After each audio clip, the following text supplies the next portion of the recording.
Good morning, operators. Stand by. Stand by. Coffee's hot, frequency's alive. 145.430. You listening to the morning hum? This is the Coffee Break Net.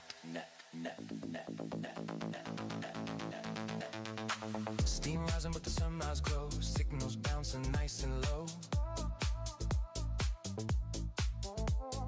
Foothill light and silicon sky, morning check-ins rolling by.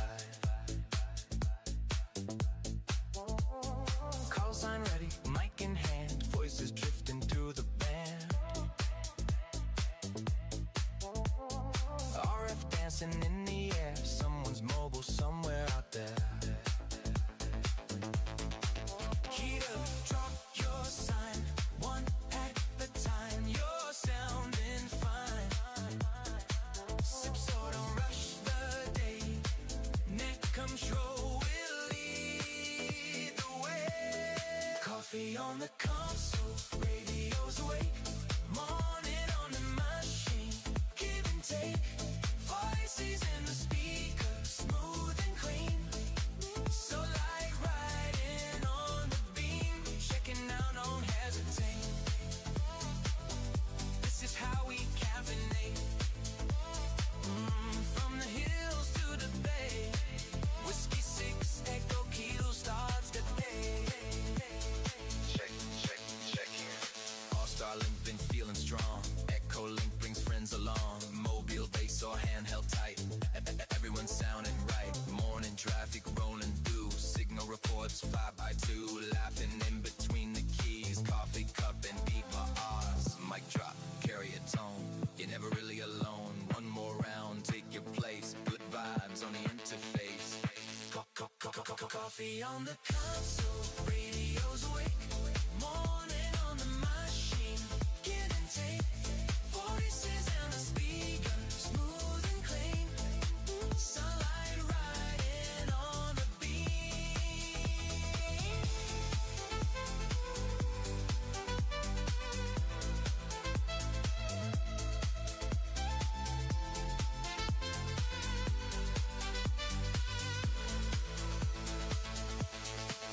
Check it out. Don't hesitate. This is how we caffeinate. Morning voices, RF stream. Coffee break, live on the machine.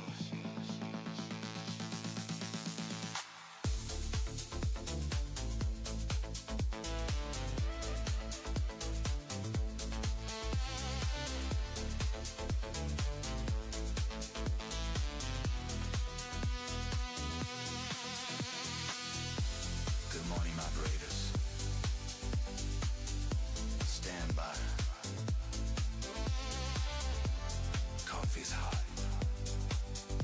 Frequency's alive. Good morning, operators. Stand by. Good morning. Voices.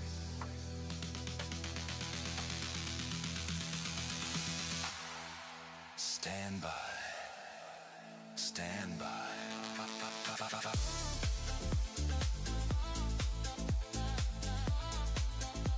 Good morning, operators. Stand by. Stand by. Good morning, operators. Stand by.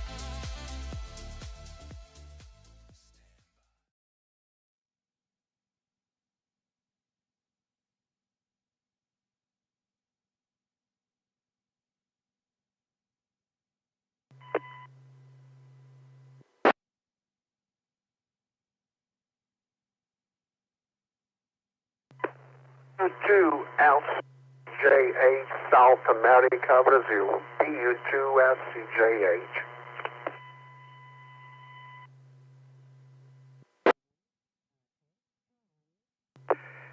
PU2SJH. This is W6EK. Good morning. We're just about to start a net here, so if you'll give me a couple minutes, I'll pitch on this. We'll come back and chat with you. Good morning, everybody else. It's 7:30 a.m. Pacific time, which means it's time for the Coffee Break Net. This is Gerry, W6E, and I, along with Theta, W6EWF, will be your net control stations, or as they euphemistically call it here, your conversation facilitators this morning. Okay, so what's the deal? I don't sound like Orion, AI6JB. No, I don't. He has a conflict of some sort. I think he's at Disneyland, and you know they're spending money if he's down there. So we're going to do the net this morning to keep it rolling merrily along. So who's out there other than PU2SJH, who I'll come back to in a second, who wants to check in with this morning and do some quick in and outs to get the Saturday version of the net rolling? 729 MUI in Freedom, Pennsylvania. Gerry and Theta, thank you for handling the net. N6EK, good morning. N9RES. Mike Romeo / AE, over.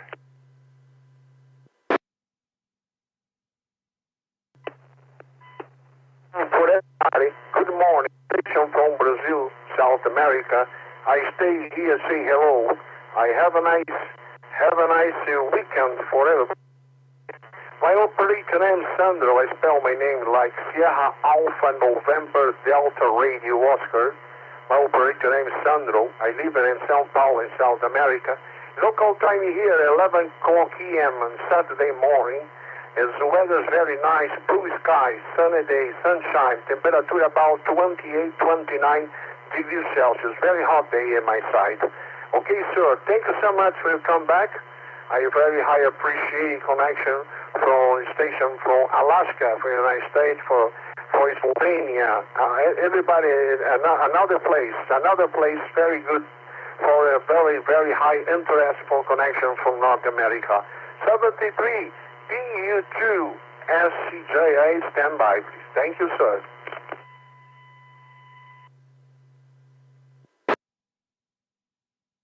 Okay, guys, hang on. Sandro, good morning. PU2SJH, I've got you from Sao Paulo, Brazil. I am not in Alaska.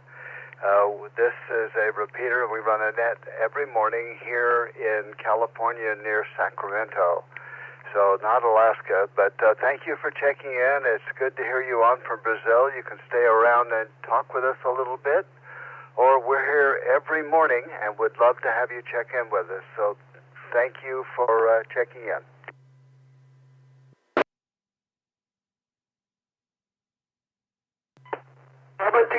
God bless. Take care. Have a nice weekend. Bye-bye for now, sir. I want it for Lisa now. Thank you, son. 73.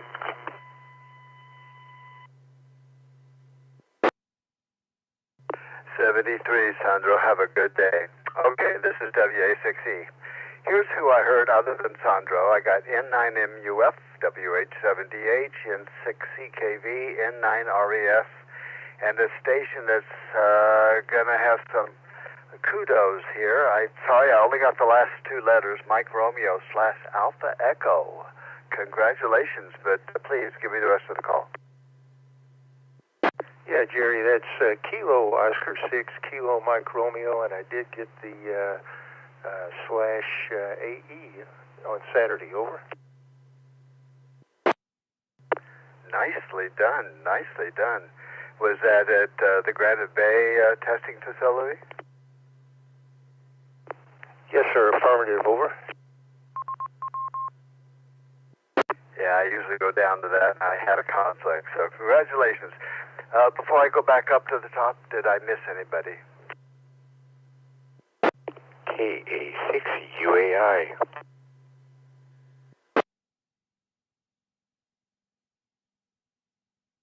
Okay, Ron, I got you.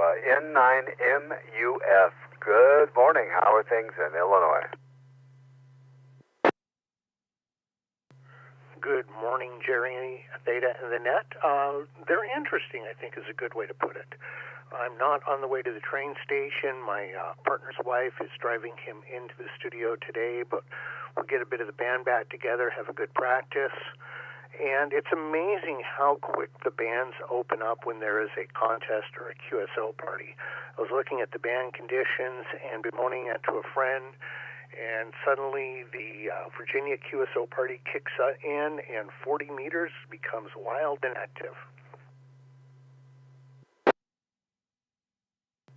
Actually, Daniel, that strikes me as a real good thing. I'm glad to see there's still people out there willing to participate. I know the California QSO party for us is really a kicker, because it's the only time during the whole year people actually want to talk to us. So you say the band's getting back together. Is that a musical band, or are you talking about the radio bands, like 40 you were just mentioning? No, you're right. I've got to remember to keep that clear. The musical band is getting back together, and people have had commitments, so we haven't been able to have a full practice, and we'll be able to have that today. And no, it was just, I'm glad that people are doing it. I just find it interesting how the bands can be dead and closed, and everybody's complaining about it. And if there's a QSO party or a contest, suddenly, it's amazing how the bands suddenly open up.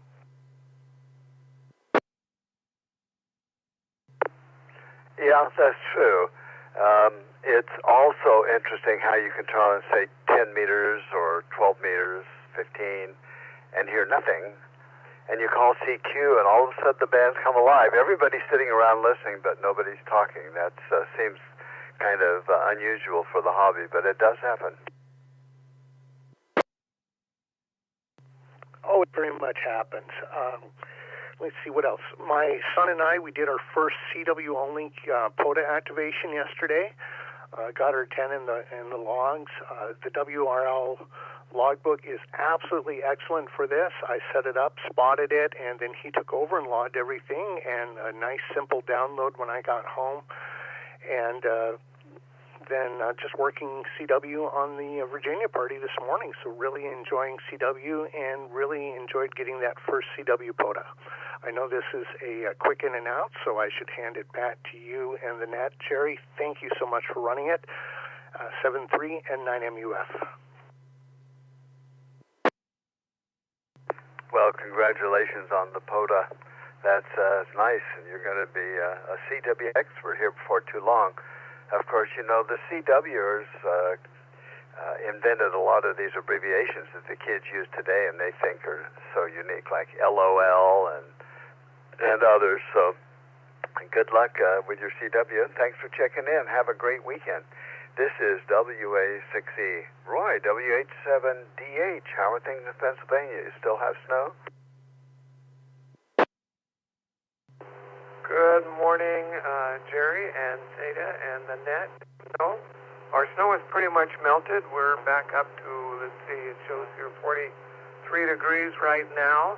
But our main concern has been our family in Hawaii. They're in Kahuku, and they are safe. They're up on higher ground from the massive floods that they have been having there, which particularly has affected Laie and Haleiwa and Wahiwa in that area there, and they're expecting some problems over on Maui also with this heavy deluge of moisture that's coming in, and also the challenge of these, 120-year-old sugar milled, back in those days, dams that were put in that are earthen dams, and so they're kind of worried about one of them at least breaking and causing more problems there. But our prayers and thoughts go out to all those in Hawaii with these conditions. Back to you.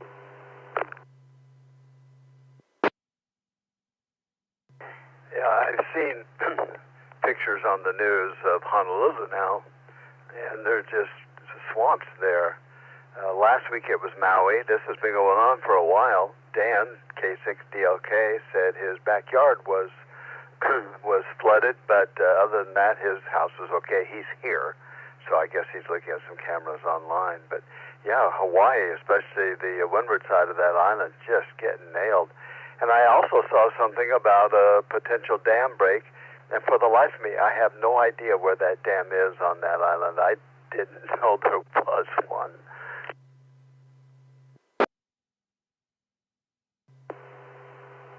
Yes, this is W6EK again. Yeah, I'm not sure where those dams are either. I've never seen them. They must be up, up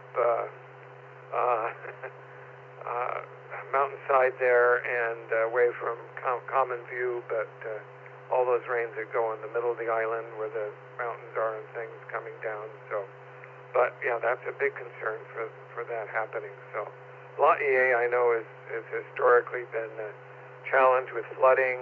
When our family did live there, we had to go up because of, well, it was actually a different situation, a tsunami warning, and go up near our temple there and LaEA up on higher ground, and everybody was kind of camped out and everything in their cars, and we had a new little grandbaby at that time there, and a missionary couple in a little housing nearby had us come in, and that was nice. But yeah, these things happen there in Hawaii, and whether it's the floods or whether it's the tsunamis or earthquakes or whatever, lava flows there on the Big Island, they do have their share of challenges, but it is still a beautiful and marvelous place to live.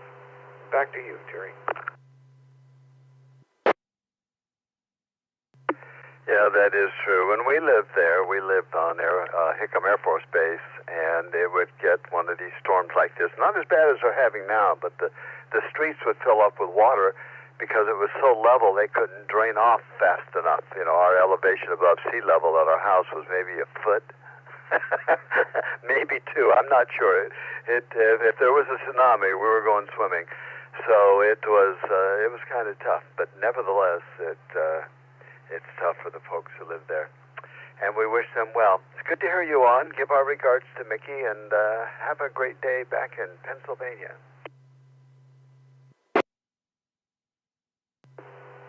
Thank you, Gerry and Theta. This is Roy, W870H, and Mickey, I think, is down still doing some exercising, W87QC, and it is going to be a nice day here in Western PA. Take care, everyone. 7-3, Roy. This is W6EK Carl, N6CKV. Top of the morning to you.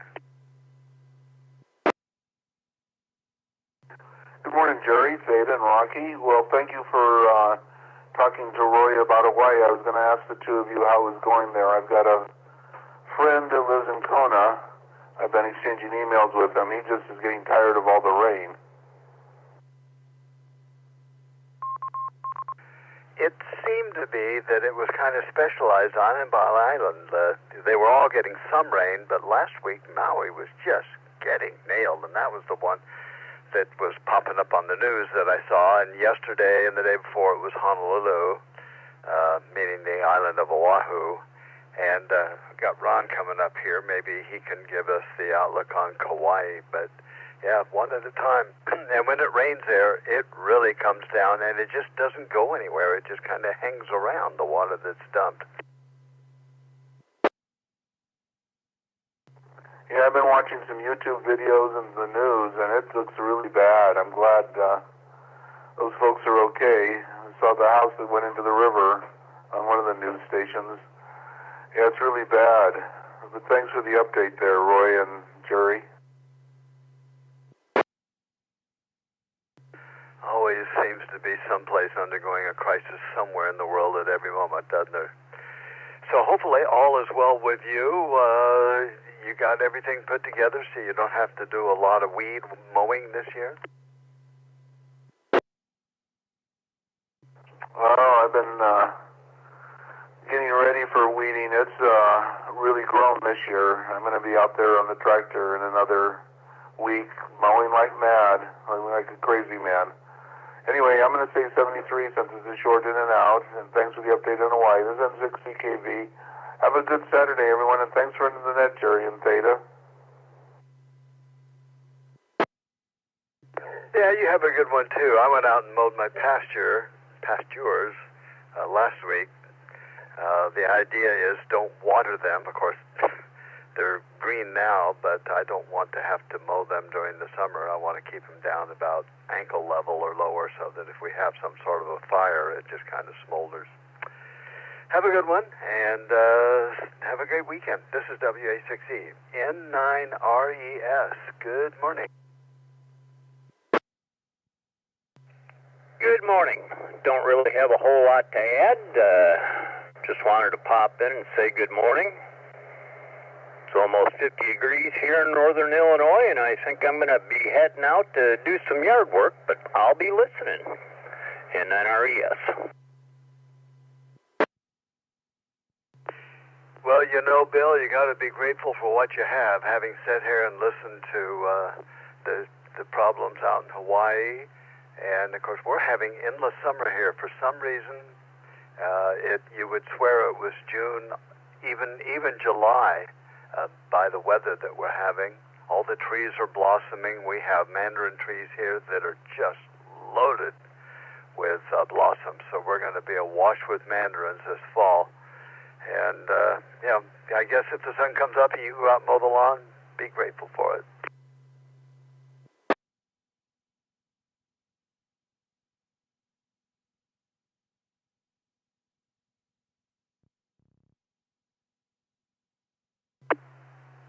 Did we lose you, Bill, or are you still there? Oh, I'm still here. I had a little dog incident I had to take care of, but, fortunately I'm on very high ground here, so if my house floods, you guys are probably all going to be underwater.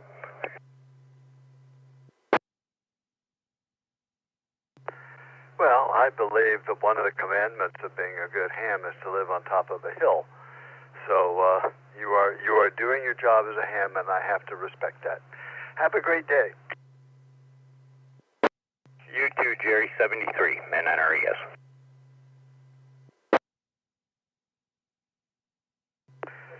Okay, K06KMR, recently amateur extra. Congratulations, Robert. That's the way to go. Now you're going to go out and get on those bands?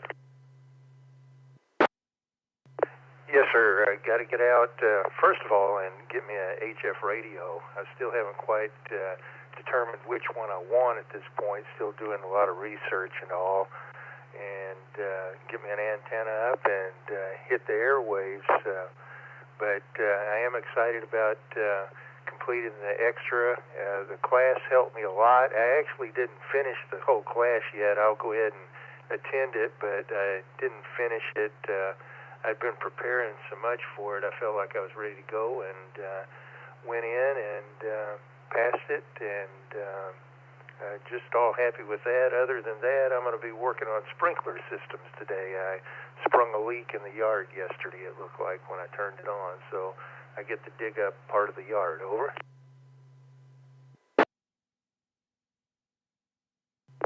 Well, I do not envy that. I've got irrigation systems out here in the pastures, and there's always something with them. Yesterday, one of them would shut off. It runs from an application on my iPhone, and it would turn on, but it wouldn't shut off, so I've got the irrigation water shut off to it, and I've got to go out and figure out what's causing that, but there's always something. In any event, as far as a good HF radio, the candidates are numerous. If you talk to a Chevy guy, he'll tell you that the Chevy's the best one. If you talk to a Ford guy, he'll tell you the Ford's the best one. The ICOM guys, the Kenwood guys, I guess they're all good radios. You know, a lot of our members work at HRO, and if you happen to catch one of them, maybe they can give you their opinion. I suspect that they have one. Yeah, I've hit them up about this, and you're exactly right. Everybody has their favorites, and they all have pluses and all have a little bit of a minus to them, but I'll come up with the right one for me and get it done. Probably going to have it all complete, hopefully by at least the middle of next month anyway. Over. Well, we look forward to hearing stories of your de-expeditions and your contacts of Rare DX up on HF, and you'll have a good time with it. Yeah, I'm using an FTM 500 right now, and I love this radio, but I wish that it had banks of memory channels like the ICOMs do.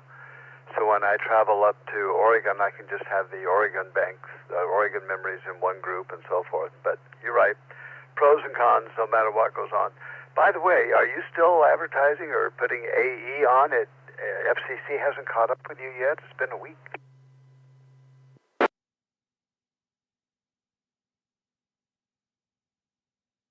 I'm terribly sorry, Gerry. I had a phone call. What was your comment there, over? Are you still using the Alpha Echo suffix? I would have thought the FCC would have picked your upgrade up almost immediately, given that it's been a week. Well, actually, it was just today's, what is today? Saturday. Got it on, yesterday? So it was pretty recent, but I really haven't checked, but I'll check that out today. Over. Well, most of the guys that come in and get their first license, you know, the techs, if they do the most important thing that's required to get their new license with the FCC, they seem to get them right away, like a Monday or Tuesday after the weekend test. And that important thing is pay their fee to our federal government.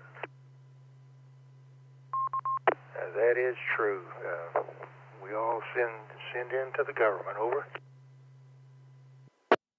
Indeed we do. Well, congratulations, and I'd be interested to know what kind of HF radio you end up with after you do your research. So keep us in the loop. I will certainly do that. On that positive note, I'm just going to say Kilo Oscar 6, Kilo Mike Romeo, and I'm going to listen for a while and then go out and dig up the yard. Over. Well, have a good time, Robert, and thanks for checking in. This is W6E and Ron, KA6UAI. I'm sure you heard the discussion about the rain in Oahu. How's Kauai doing, or don't you have any people that you know there anymore to get reports? KA6UAI. Well, I haven't been following the weather over there, so I was unaware, but I am now, since I heard that I might be required to give some information. But yes, heavy rains on Kauai, and the combination of that and a high surf warning means that this is the day that you jump in the car and head over to Honolulu and go out to the end of the pier in the shed there and sit on that last picnic bench. And sometimes maybe get your feet up off the ground, unless you want your slippers to get all wet and your feet sliding around, because occasionally at the end of the pier there you get a wave that comes over the reef on Honolulu Bay, and it's high enough to maybe give a few inches of water coming up on the pier. It feels like you're going to wash away, and I suppose you could if you we're sitting on that bench or hanging on to something. But pretty interesting times out there, and with the heavy rain on the metal roof out there, it could be a nice time. Grab the Kindle and just hang out. Oh, you're painting quite a picture, and we're kind of laughing along with you here. The rain on the metal roof, I can just imagine.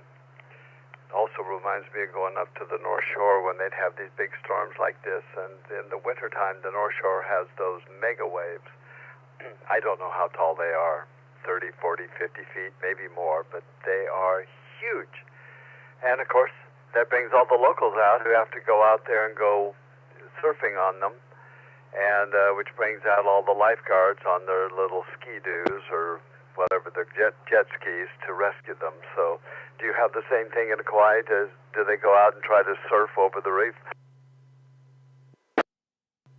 Well, they're surfing out on the, if you're looking out and on the right corner out there near the Principal Hotel and Honolulu Bay Resort, there's the end of the reef out there. There's a good set of waves, but not so much out in the middle. It usually gets knocked down. I guess there's a small point out there that it could come through, but that's anyway. That's we're not a huge surf spot out on that spot, but a lot of areas out on that reef and out further. Oh, I'll bet. And we have the same thing here. We get these big storms coming in, and the guys go out to Mavericks there, kind of by Pacifica, and get the hell beat out of them, and that's called having a good time. Yeah, well, I've never surfed, so yeah, maybe sitting up there on the shore and watching them tumble around and fall off the top of that 40-footer there and disappear for a little while. But they're pretty far out, from that vantage on Honolulu Bay, and there's a lot of other spots, where it's similar, and even way around on the west side at Infinities, the waves go down the shore, and people start, and way up on the northern end, and or I guess it's in the more in the summertime, start on the southern end there, and just go on by you, and I think it's about a 2-mile ride if you follow the wave offshore, but it's some good surf spots, but no, it's more about the noise, and even on the regular roof where we lived at the Puamana condos, you could hear the shower coming off in the distance, and it would hit the house, just roaring in there. But yeah, good sounds, good air blowing in, and good times just hanging out. And used to go do that, but it might be a way to angle an antenna out there, out past that building, or maybe just before it when it's not raining, and do a little bit of operation out there. And hopefully this year we'll get over to both Honolulu Bay and Kalihiwai. That's my favorite beach. It can get pretty active too, and you can't sit out on the beach or near the shoreline if the waves are coming in strong, because it's just a flat little beach, and they'll roll up over you. But I hope to operate out there and maybe make some contacts back this direction. Oh, very good. That would be fun to try. The problem, of course, is logistics. You got to take a radio with you, and that takes up luggage space. We used to go over to Bellows Air Force Base or Air Force Station, which was a radio site on the windward side of Oahu. They had little cabins there you could rent, and we'd spend a weekend, and the kids would go in the water and stay there until we pulled them out. But they had little trees, and I would throw up a dipole. Typically, I'd take a 40-meter dipole with me because it also resonated on 15 without a tuner. And it was amazing what you could work there. The salt water is a great enhancer of your HF signal. So give it a try and see what happens. Well, I have built a second portable rig, and it's specifically designed for that.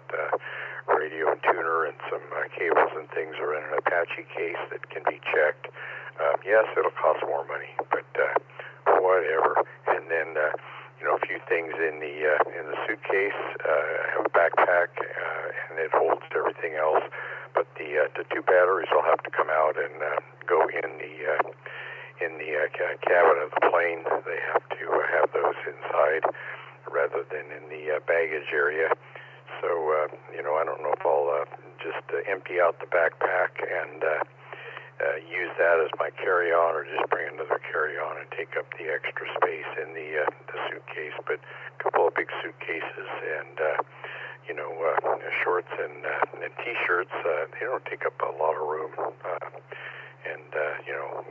One maybe a pair of tennis shoes, but the Scott's slippers, and you're ready to go, and then the radio equipment can take up the space that it needs. You make a good point. As you say, the T-shirts, shorts, and your slippers, and your toothbrush, and you're good to go just about any place. So, who was it? Jack Reacher, if you read those books, all he had was his toothbrush. That's all he needed to travel. So when is it you're going on this trip? 8 a.m. Well, that one's not planned. We're going to do the Washington, D.C. 4th of July thing on a planned tour, and that's the only thing we have planned for the year. But, we'll have to get over there at some point, and maybe toward the end of the summer, we'll see what happens. But I want to get there before there's a possibility of hurricanes, and of course, I think the travel situation by that time will be cleared up no matter what. So we'll get over there sometime. You just look at the availability and the timeshare trade for the condo out at the cliffs, and ready to go. Anyway, I'll let you get back to the net. I think I was the tail end of this group, but probably a lot of people that have sitting there with their finger on the button. So we'll let you get back to them. You have a great day, and I'm going to go visit HRO, I think, today, and see what's going on there. Maybe pick up something. So we'll see. K60UAI 73. Everyone, have a great weekend.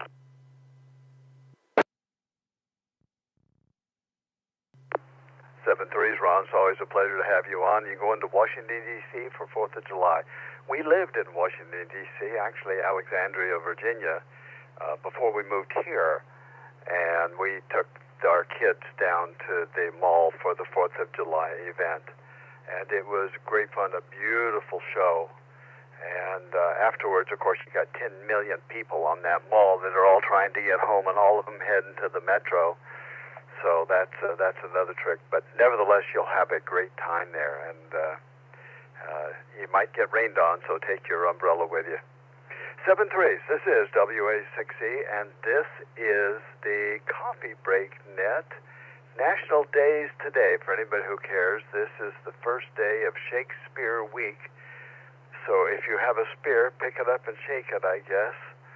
And it's the International Day of Forests, and the list goes on and on and on and on and on. Afghanistan Day, Big Bang Day. Big Bang Day. I'm not sure what that means. What did you say? California Strawberry Festival? Maple Syrup Day. California Strawberry Day. Corn Dog Day. French bread and tacos. So there you go. If you want to celebrate something, pick your choice. This is W6EK. Who's out there that wants to join us in the fun and frivolity? And Orion AI6JB is taking the day off and took his grandkids down to Disneyland. So wish him well. Who's out there wants to join us? This is Kilo Bravo 1 Zulu Sierra FQV Mark at KC8FQV. Kilo Bravo 1 Papa Zulu Sierra. KA3 Victor Golf Mike, in and out please. Kilo Delta 6, Charlie Delta Quebec, Rick in North Island. And good morning, Gerry. Gerry, are these in and outs, or is this rag chew? If it's rag chew, put me at the bottom of your list. If not, I'll wait for the next things. You can put me at the bottom there. Go ahead. KB6LUV. Good morning.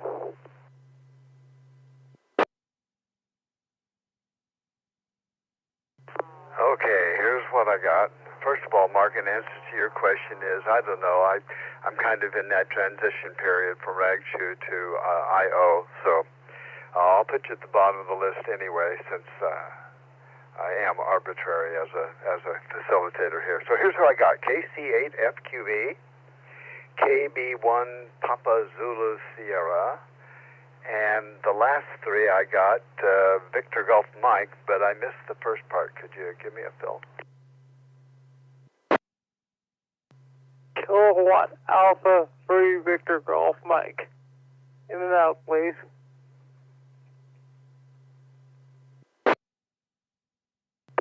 Okay, Jimmy, I got you. KD6CDQ Rick, Mark, of course, and KB6LUV. Did I miss anybody?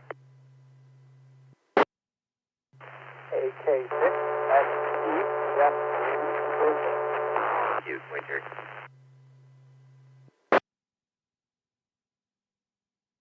Okay, that was a kerfluffle. I got AK6.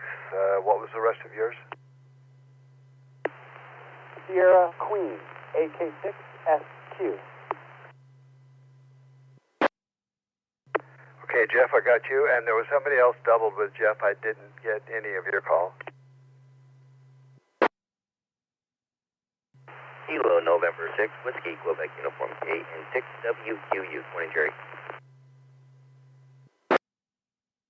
Morning, Dan. I'm surprised. Usually if I hear any of the letters of your call, I can recognize your voice, but that one was just a kerfluffle. Anybody else?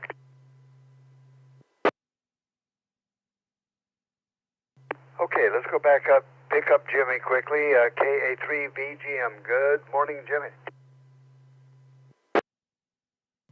Good morning, Jerry. Good morning, Theta. Good morning, Rocky. And good morning to the rest of the net. It's going to be a semi-warm day here in Pennsylvania. I think it's supposed to be about 60-some degrees. It's 50-something right now. And tomorrow we're supposed to get up to 75. But then it's going to get cold again for 2 or 3 days and rain. So winter just does not want to let go back here, that's for sure. Back to you, Jerry. W6EK for VGM and Net.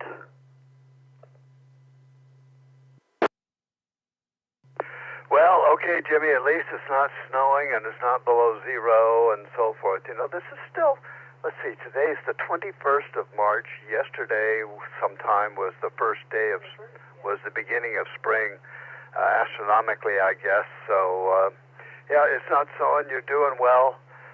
You're going to get fully into hay fever season. So hang on.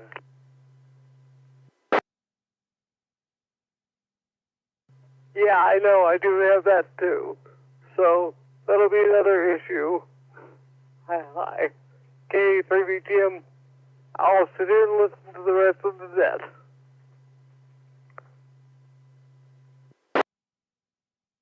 Okay, Jimmy. Well, thanks for checking in. And if you have hay fever bag, stay indoors. KCHFQV. Mark, good morning.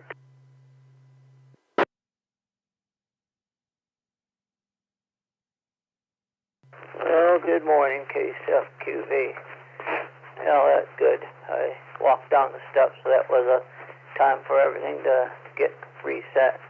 Well, it started at 35, we're up to 40 now, so yeah, I gotta go out and dump a couple things out of greases and oils and whatever. I'll dump them outside. That's a good place for them. And other than that, I don't know what else I'll be doing today. I'm sure there's stuff I'll get into. But I got finished cooking and scalding dishes because they got dirty. They get cooked and scalded. So other than that, yeah, last night I was listening to the joke net or trivia net or whatever it was at 10:30 our time, 7:30 your time. It came out at a good time. I couldn't recall what time, and I finally did go. I did get over to the website and looked at the calendar. It said 7:30 p.m. So I said, okay, 7:30, 8:30, 9:30. No, good, because I got all the other nets that I was doing out of the way. There's a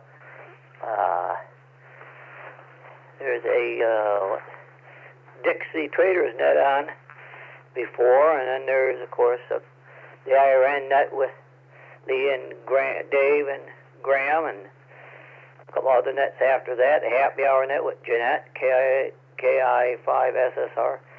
So I did everything good yesterday. And I like that trivia or joke net that you guys had. So I remember coming back. And some of them questions that, yeah, I was getting some of them. And And there is some that, wow. So I'll send it back to Net, KSFQV.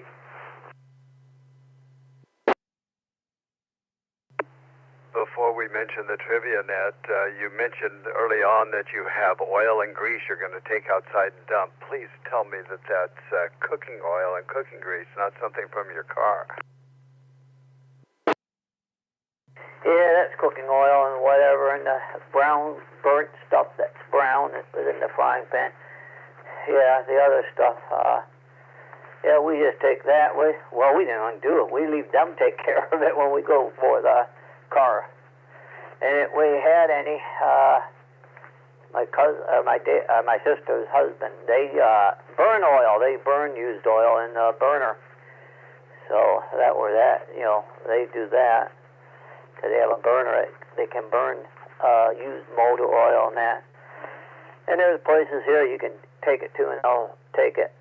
So, yeah. So, let's send it back to Net, KSFQV.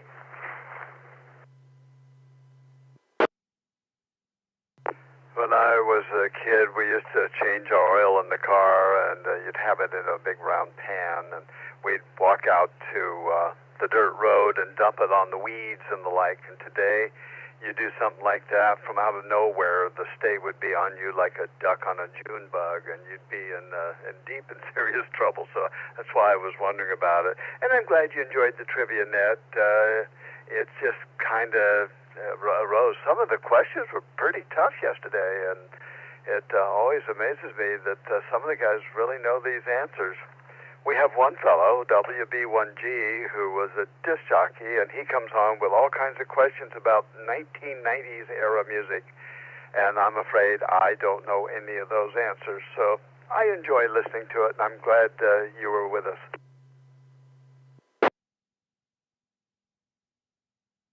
Yep. Oh, yeah, dirt roads. Yeah, what they did in the day, I don't even know what they do. I imagine some places they do still do that, or they put the brine oil or something. I don't know what they do with dirt roads. But, yeah, it was interesting. Yeah, when I worked at the school, the guy, he cleaned the kitchen. We had the deep fryer, and they would dump the oil out of the fryer periodically, they had to do about once a week, and they would put it in a big pot. And the guy that cleaned, he would come in at night when he had to clean. He would set that can of grease, that lard, he would set in one of the kitchen sinks with hot water. Just set the whole pot in there and leave it sit there for a while, and in a little while he'd carry it out, tip it over right into the dumpster, and all slide it out. And one day the gal in the kitchen, Kathy, said, Dan, what you doing? He said, I just heat it up enough so I heat the sides up so I can dump the whole thing. And she said, oh, wow. So how he would get it out. He didn't have to dig it out or anything. He just got the sides coagulated enough so that it would slide right out. KSFQV. I understand that concept. What I don't understand is he would take it out and dump it in the dumpster. The recycling people must have loved that.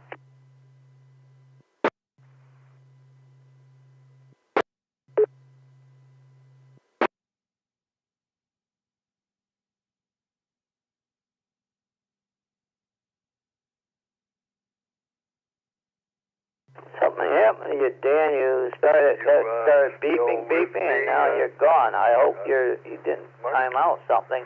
Yeah, I went in the garbage dumpster with all the other garbage from the lunches and everything. KSFQV. Okay, the biodegradable dumpster. That makes sense. Well, I hope you have a great weekend and enjoy Shakespeare Week. Yep, I will. And we'll be around for the other nets as they come around for the week. KSFQV, back to net control. Very good. Well, we'll look forward to hearing you on there. KB1PZS, W6EK. Good morning, Bob. How are things up in Connecticut? Yeah, not too bad. It's 52 degrees, sunny, a little on the chilly side, but it's warmer than it's been, so I'll take it. And I went off this morning, got all the stuff I needed to do done.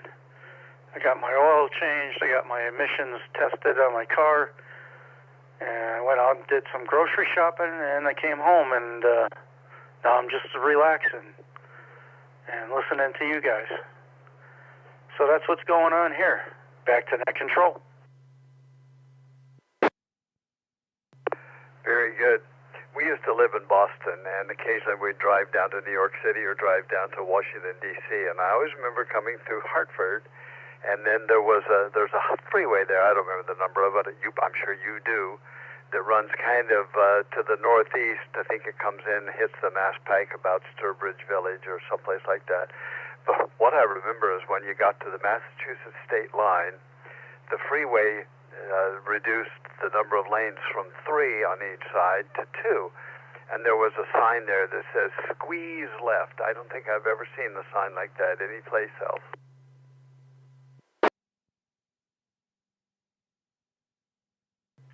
Yeah, that sounds like, if you're going from Sturbridge Village into Connecticut, that sounds like 84.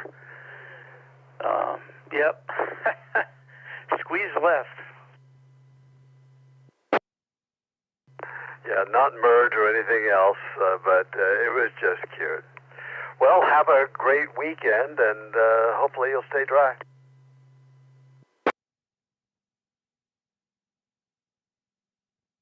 Yeah, Roger, you too as well, and thanks for taking my check-in. Back to net control, KB1PZS. Always a pleasure, Bob. And Rick, 86CDQ, good morning to you. Oh, good morning, Minnesota. It's K86CDQ, Rick in beautiful downtown suburban North Highlands. And it looks like it's going to be a wonderful day out there today.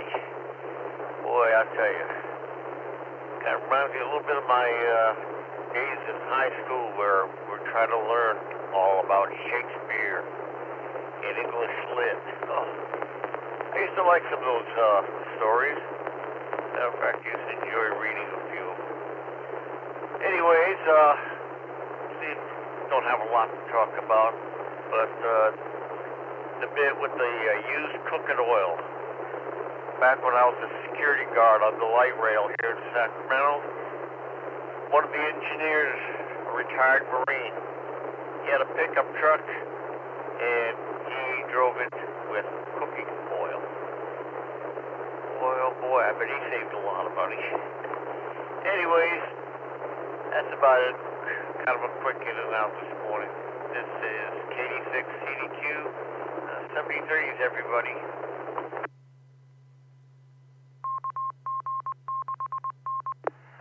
You know, Rick, I've seen discussion of that, and the fact there were jokes around. People would go to McDonald's and get the French fry cooking oil and pour it in their diesel cars. And the joke was you would follow behind and it smelled like French fries. I wonder if that's really true. Can you just take the cooking oil and dump it down into the old tank, and all the pumps and everything and the injectors, they all work just fine? Or I'm sure you have to filter it. But can it replace diesel just like that? Comment? Modifications to the engine, hang on, the cooking oil, but yeah, I heard that rumor too. I never asked him if somebody following him would say he was following McDonald's all over Sacramento. But well, it was an interesting way of saving money, I can say that much. He had a 55-gallon drum located behind the cab of his truck in the truck bed, and that's where he poured the cooking oil.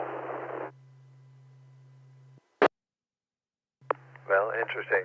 There was a comment. Maybe you have some insight for us.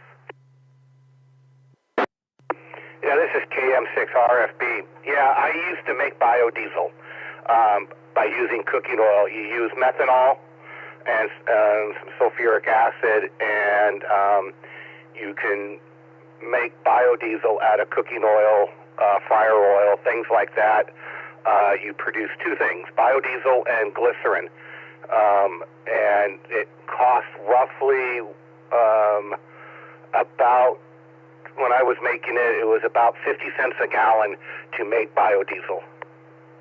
And you don't have to change much in the truck unless you're at high elevation in the cold, and then you have to put an anticoagulant in.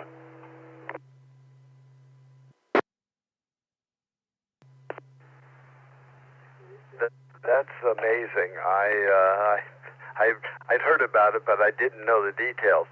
Now, Scott, I know you're out here in California with us, so I'm going to tell you something, just a secret, because I know that the boys back east will be laughing. But I saw diesel the other day at $6.29 a gallon, and it's probably gone up since then. So it almost makes the effort required to go in and do the cooking oil worthwhile, doesn't it? Yeah, but you kind of run into an issue with the feds or the local government because they're not getting their fuel tax, and then technically you're running illegal fuel. But there's ways around that as well. But yeah, don't remind me about how much I pay for diesel. Yeah, I understand. You guys back east, go ahead and laugh. It's expensive there too, but nothing like here because we have special fuel, I guess. So anyway, Rick, back to you. I didn't know that you were a security guard on the light rail. You must have had your hands full. Yep, I worked light rail as one of the few armed officers. My job was basically to be an in-between from the regular train guards and the upper echelon, the lieutenant, so they made me a staff sergeant. And my job was get on the train and give a hand to the guard that was working that train and just go to another stop, get off that train and get onto another train. And I did that for just shy of a year, and we had one time the train jerked real hard and I wasn't allowed to sit, I had to stand. I was in the articulate of the train and I got thrown and it kind of hurt my back a bit. I got a recommendation, don't ride the train. So I took a job as doing security supervision for the Bank of America route that we had. I had about 33 banks I had to drive to and make sure the guard was there doing his job and not goofing off.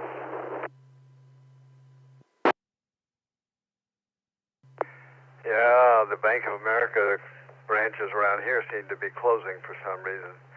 So in your 1 year in that position, I'm sure you generated some stories. What was the funniest or strangest story you have about something that went on the light rail?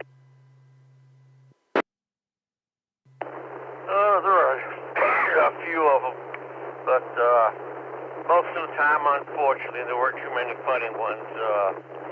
We were looking for some troublemakers, and me and the lieutenant decided to enter one of the trains from two different doorways. And somebody must have thought it would be pretty funny to put something on the stairway going into the train, because I went up the stairway to get into the car, slipped, and landed face first on the inside of the car, and all these high school kids were just laughing their butt off. That sounds downright dangerous. Everybody I know, including me, have stories that they generate from their professions. And I remember when I was a judge, after we'd finished the day's activities, I'd be sitting up there doing paperwork, and the bailiff would start talking, and they were always retired sheriffs or police of some sort. Holy cow, the stories that came out that they've seen, you know, the people can be incredibly stupid, and it's Darwin candidates, you might call them, but the stories that come out of this thing are just amazing. So I was hoping you might have a few. Nevertheless, moving along here. Have a great day, and thanks for checking in with us. You're very welcome, and I just wish there could have been some funny stories about light rail, but unfortunately, that year I spent there, I enjoyed doing the work, but I didn't enjoy the company, because some of these kids would just raise hell on that train, and there wasn't much you could do about it. Yeah, you got to respect the people who do that kind of work, and then just the cops that patrol downtown malls and things like that. It's a tough business. Oh, forgot to tell you, that was also part of my job. We had 10 sheriffs and 10 PD that worked in conjunction with us, and we backed them up sometimes. We did have a incident one night. It was at I believe it was 13th Street station. We had a situation. We were there. Cops were there. They were there just as a meeting point, and we heard a shotgun round go off, and 5 cops and 5 sheriffs and me and my supervisor hit the deck, and turned to be there was some cops that were out there to serve a search warrant on a parolee, and he had a shotgun, and the idiot tried to unload the shotgun, had his finger in the trigger guard, pumped it, and bam! We hit the deck, and he went back to jail. I'll bet you your blood pressure went up after that. No, matter of fact, I got pretty excited because here I got to work with the police. The deputy I was working with as a backup, he says, stay here, keep your eyes open, keep your head down, and I'm back in a moment. He comes back with an AR-15. I said, hey, I like that. I'll bet. When I used to hear stories like this, I would say, yeah, it reminds you of your days back in Nam. But I don't think you went there. I'm just a Second Amendment supporter, and I too have an AR-15. Always will, and probably I have to bury me with it. Okay, Gerry, have a good one. I'll get off the air so other people can talk. Okay, Rick, nice talking to you. Have a great weekend. This is W6EK Brett, KB6LUV. Good morning. Haven't talked to you since last night. Good morning, Gerry, Theta, Rocky, everybody else out there in Coffee Break Net land. Yeah, it's been a long time, right? All of, 12, 13 hours now? Hi. Yeah, it was a good kind of spontaneous trivia net last night. Some tough questions on there. Some of you guys are really tough with what you're asking for us poor old guys. Be careful. I resemble that remark. So, and it wasn't me. It was the Google. So, anyway, hi. Yeah, it was a good time. I enjoyed it. That was good fun. Me and the wife were sitting here and participating and listening in. So it's good times. I'm going to say good morning to my mom, Bonnie, in Newton, Kansas. Morning, Mom. Love you. Hope you're having a great day. Hope you're enjoying probably the 15 minutes of spring that we're going to have around these parts today. Yeah, I still think spring is between, 8:45 this morning and like 9:07, and then it becomes summer. No, actually, it becomes spring. Are you going to go out and ride your little red Deathmobile today? Little red Deathmobile? No, sir. And let's not call it a little red Deathmobile. Can we call it a little red Lifemobile? We don't want death on 2 wheels. No, thank you. Hi. Nope. Today is going to be continuing with cleaning out the pool, getting it ready for the summer session. This is definitely the earliest that I have gotten this pool ready for the season, the earliest that I can ever remember. So yeah, it's good times. Was going to try to go see Project Hail Mary, but all of the tickets for the seats that my wife and I would want to sit in are taken for this weekend session. So we're going to go check out that flick on Monday. So I'll be able to report back on Tuesday.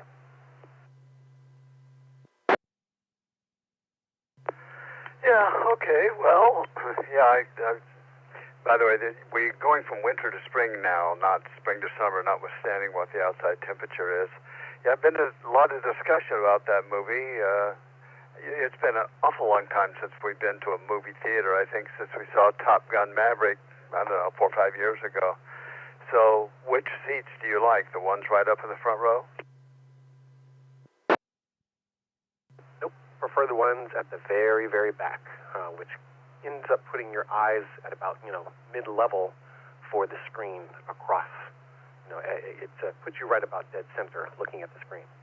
So, all right. Well, I know you've got a list of folks that are ready to talk this morning, so I will say thank you for being there. Gerry, Theta, Rocky, appreciate y'all. It's always good to hear your voice. And everybody else out there in Coffee Break Net land, have a great day. Take care of yourselves. Take care of each other. Be blessed. KB6LUV, be of love. 73, clear and listening. Okay, yeah, when we last went to the movie theater, they had reclining seats and footrests, and it was pretty nice. I did enjoy going to it, but I still like the streaming version home better. It's cheaper, and you can pause it to go to the bathroom and pick up where you left off. 7:30 Brett, have a great day. This is W6EK Jeff, AK6SQ. Good morning.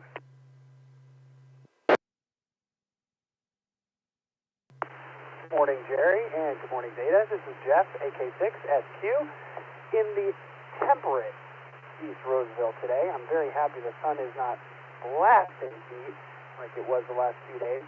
I will be actually going to bed here pretty soon, though. About the station that was commenting on light rail, my work actually picks up a few of those people that come in from the light rail often as well, as I work in an emergency room. It seems like the light rail is a bit of a hub of entering and exiting the city. So we've got some, we'll call these people travelers that come through the emergency department quite often. Back to you. Oh my, you are probably the genesis of many, many, many stories of things you see coming in and out. What do you do at the emergency room? My team is responsible for the demographic collection, so this is just verifying patient information, also making sure that we collect financial responsibility, aka copays, and then I personally kind of hold the mantle of being the person that will identify those, not expired patients, but people who are unknown when they enter into the emergency room. Back to you. Oh, and what do you do with them when they enter with no identification? We do exactly as a hospital should do, and we take care of their medical needs. Nothing else, nothing more. But we always do try to secure our financial responsibility or the ability to receive compensation for the treatment that we provide. It's just part of the process.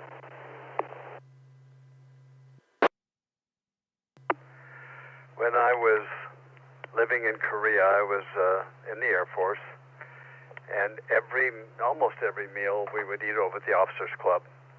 And we shared a table with the doctors and the nurses, the medical staff.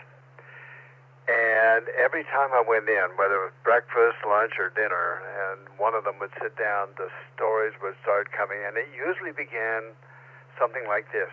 You're not going to believe this one. And I'm sure you have your share of those.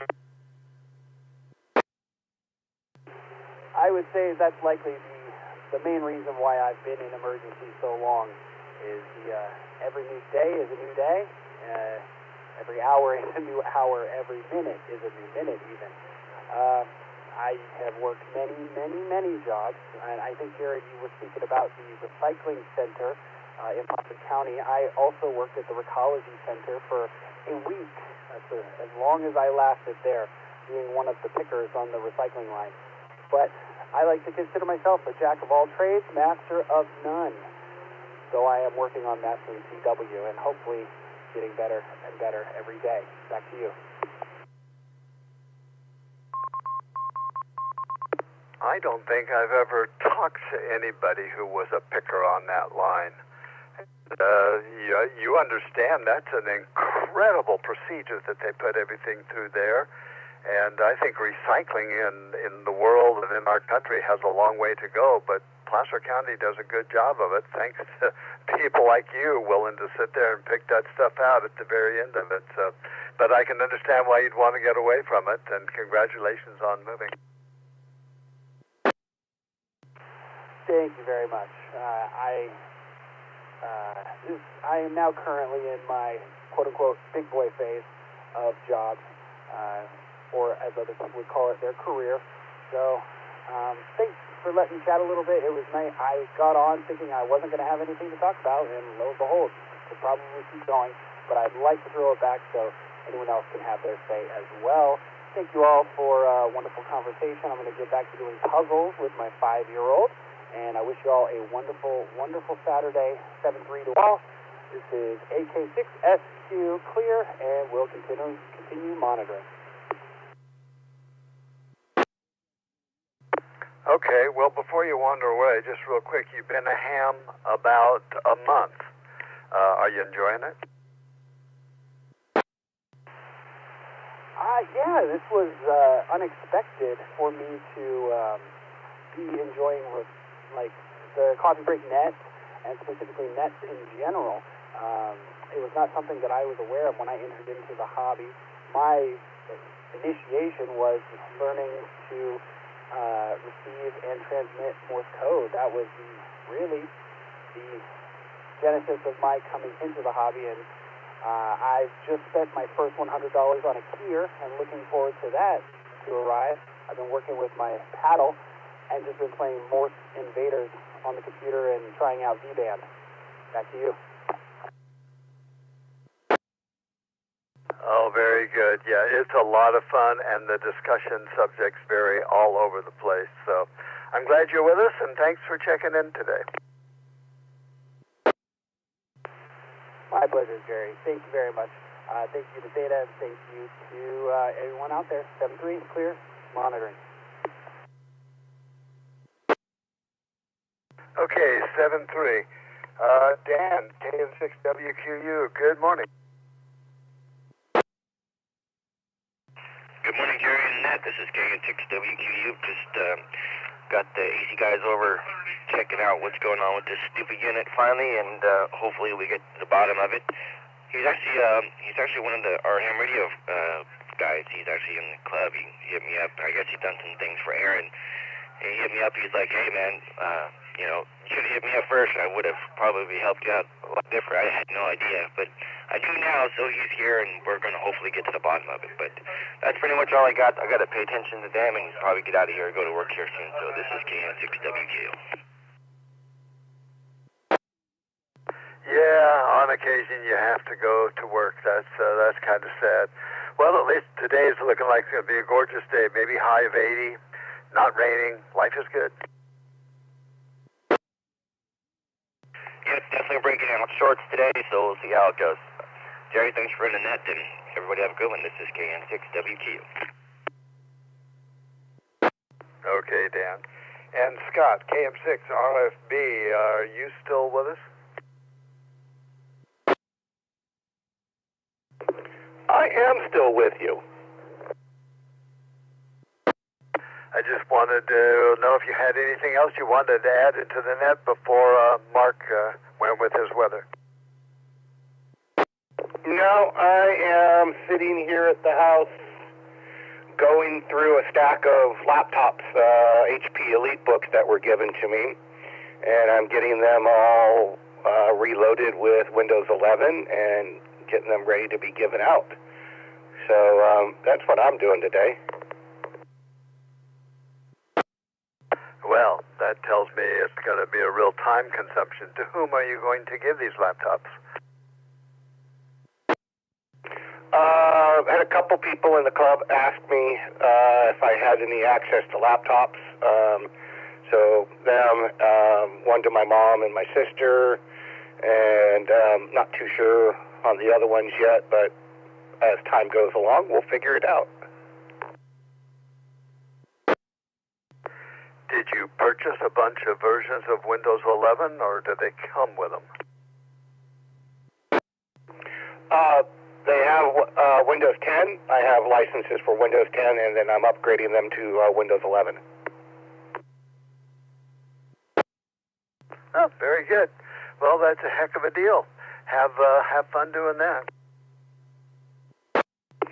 Yeah, I'm just putting SSD drives in them and upgrading the memory with parts I've got laying around, and we'll go with that. But other than that, have a great day. Thanks for running the net, and looking forward to next weekend. How big are the SSD disks that you're putting in? 500 gig. You know, the state-of-the-art is always amazing to me. They've gone from little spinning disks up to SSD and 500 meg. I wonder, I know they're available in 1 gig configuration, but one of these days they'll probably have 5 gigs, terabytes, who knows. Yeah, they already have them in terabytes. I can get them as high as 4 terabyte if I want them. But again, these are just basic run-of-the-mill machines. I'll let the people who get them do what they want with them. Yeah, but putting in an SSD is a great upgrade for that. Okay, have a great day, Scott, and thanks for all you do. Absolutely, and thank you for running the net, Gerry. We really appreciate it.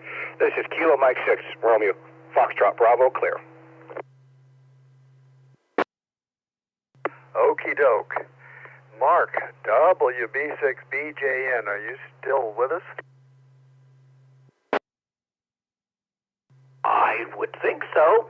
If I check in, I'm still with you, buddy. And I've got plenty of time because we've gone over to daylight savings time. 1,700 hours doesn't change, but our our time does. So the start of my net is at 12:30 instead of 11:30. So it works better. And how are you doing, Gerry, and how's Theta? Oh, we're all just ducky. And as you know, we've been having a spate of heat out here. You used to live here. You used to enjoy these things with us, but I see a big high is slowly drifting to the east. Looks like Dallas is going to be hot today. Is it eventually going to wind its way over you as well?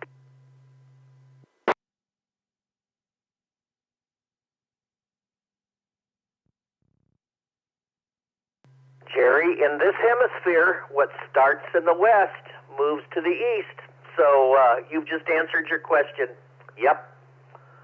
And we are east of you, so that's the normal. Now, we do have a retrograde high in the summer, and what that does is it really starts in the Pacific, and this might be doing that. I hope not, because that would be early. Really, the desert southwest high is an extension off of the Bermuda high, believe it or not.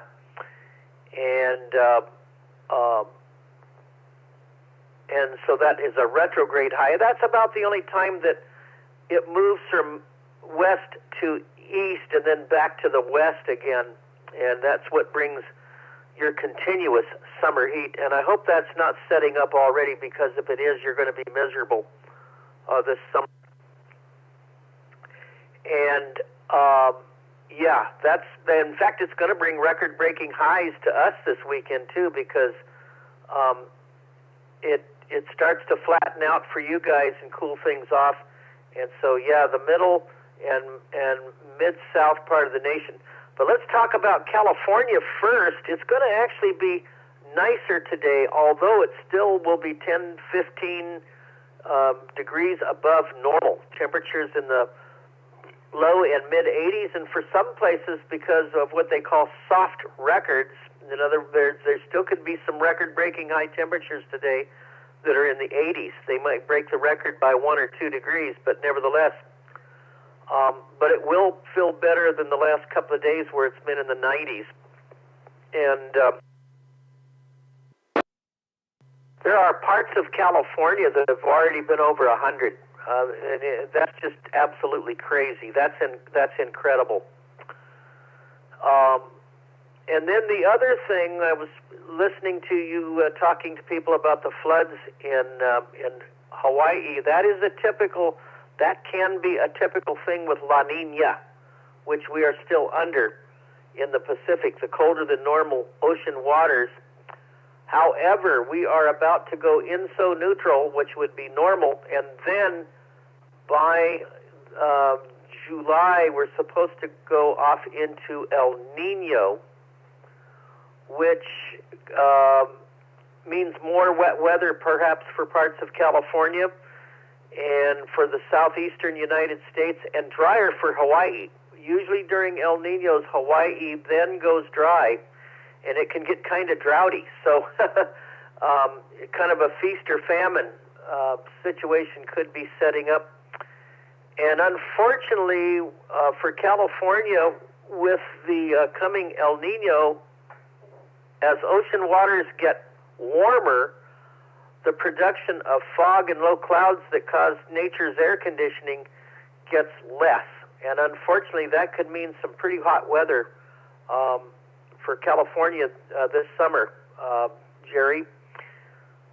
And then the good news is that the Atlantic hurricane season could come out less because the westerlies start in over the tropics, over the hurricane areas, and knock the tops off the thunderstorms.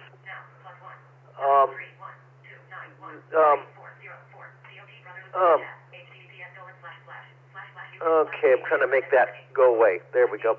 Go away. There we go. So that would be a better hurricane season and less chances of major hurricanes in the east, and more in the Pacific because it gets warmer.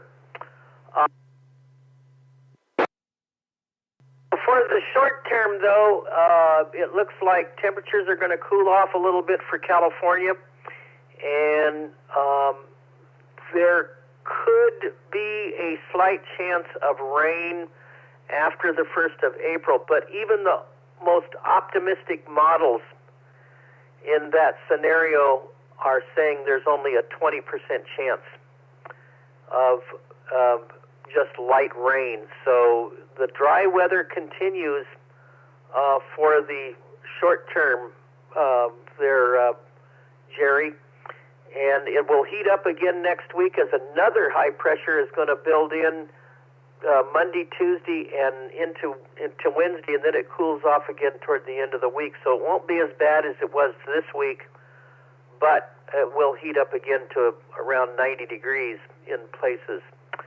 Back to you, and then we'll talk about the rest of the day.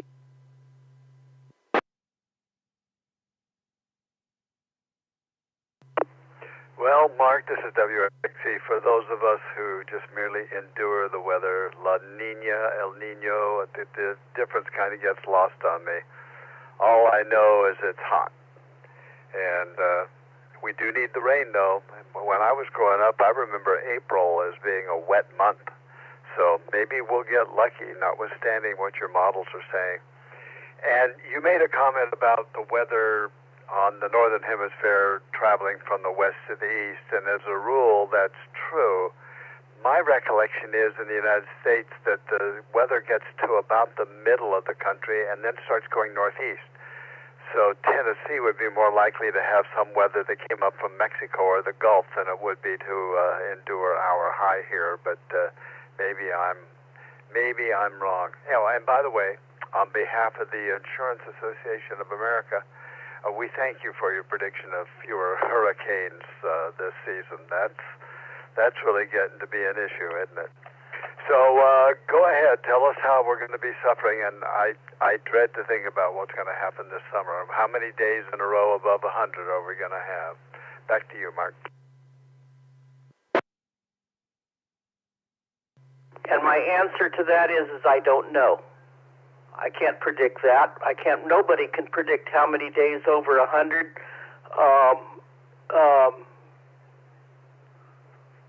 With the coming El Nino, it could be quite a few, but we don't know. We have no. You can't put an amount on that. It's just like somebody. Well, how hot is it going to be this summer? I don't know. I don't know what the temperature is going to be on any one given day. Nobody knows that.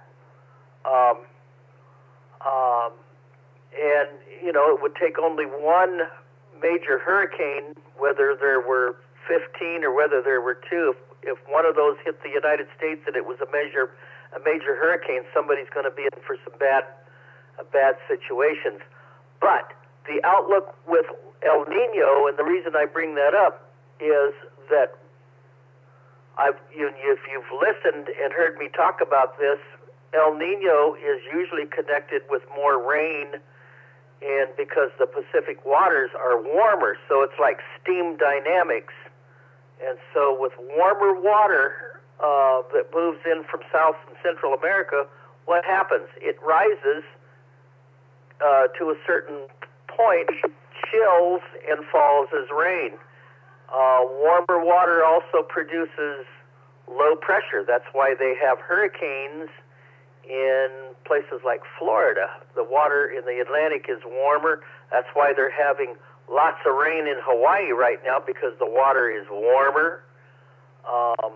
And so that's why you get a lot of rain and that's also why we get less fog when there's El Nino, and the summers could be hotter. But I truly don't know how many days over 100 we're going to have. You can't predict. There could be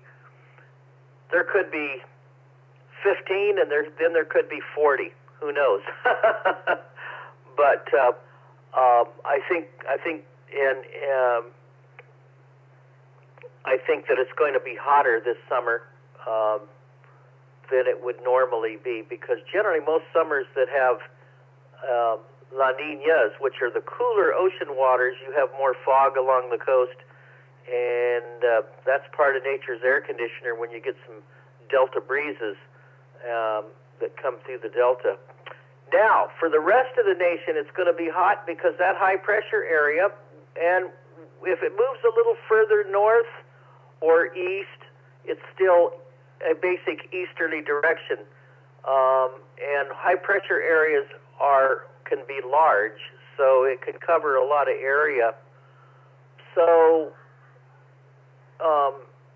even if it moves a little further to the north, if it still extends out over the nation, it's going to bring warmer temperatures. This particular high, because it has come from the eastern Pacific, and it brings heat. Now, if you get a high pressure area that comes out of Canada, like we did this winter, those are cold, and that came south, and to a certain degree came a little further west into the middle part of the nation, and it was cold. And then you got the polar jet stream, and then you had the little low pressure areas that came around that high, and brought snow and cold weather this winter. So we're definitely into spring, and I already went out and sat in the sun today. It's about 74, 75 degrees right now, and it's going to be 85 here for a high, and 86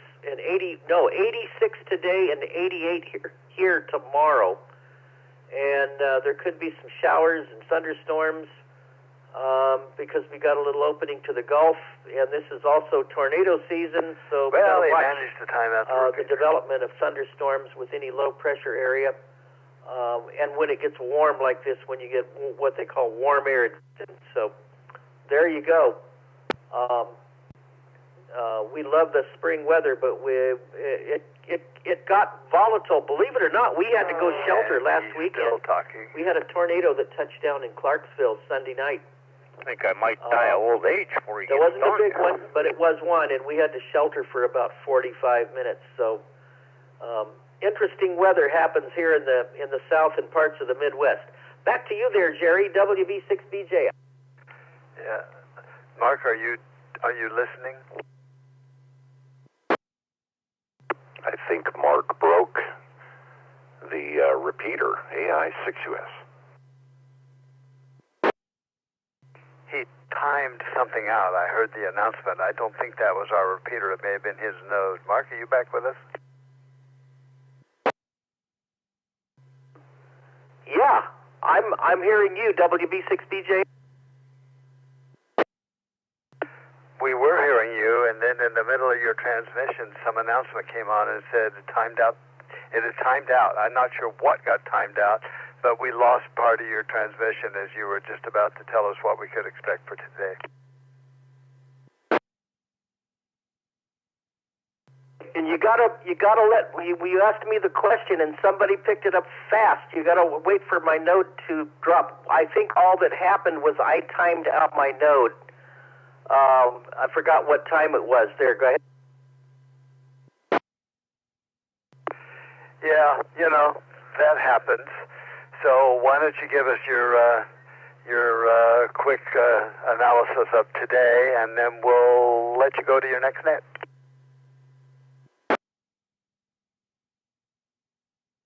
Yeah, that wasn't your fault. It was mine. I get to talking about the weather and forget what time it is. Thank you for letting me know. I hope I didn't time out your system. I think I timed out mine. It was all. And today it's going to be nice, and it's going to be in the 80s down here. There are thunderstorms for parts of the Midwest, and there's a 30% chance that we could get some tonight or tomorrow. And then, but overall, it's going to be nice. It doesn't look severe. This weekend, it looks just nice. Some good days to go sit in the sun. So we're really looking forward. And one other thing, Gerry, is I got me a brand new TS590 SG. And I'm really liking it, so I'm going to be playing some HF there. Go ahead. Hey, congratulations. I don't know that radio. TS, is that a Kenwood?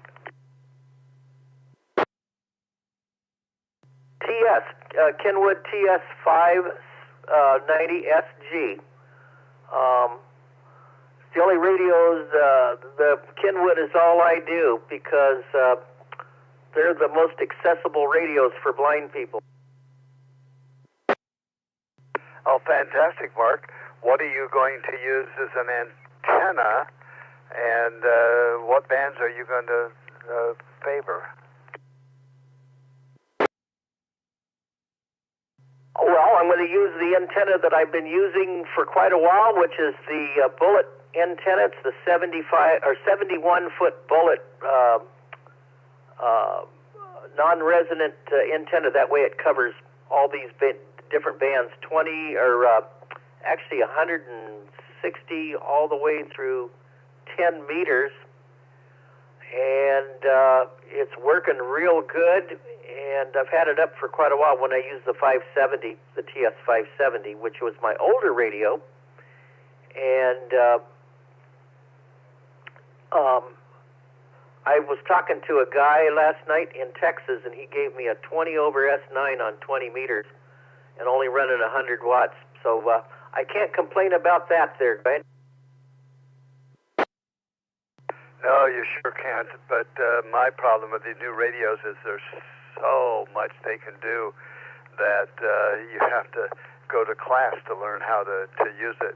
In fact, congratulations on the new radio. You'll have a great time with it. I assume it goes down to 160. How high does it go? 6 meters, maybe?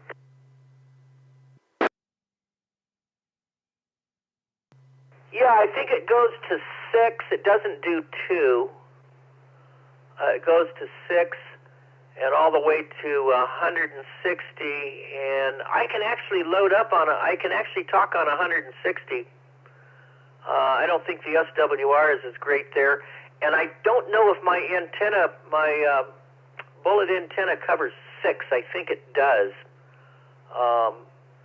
And it's a really good antenna for where I live because I rent, and I've got it up in the backyard in a flat top configuration, up on a couple of pieces of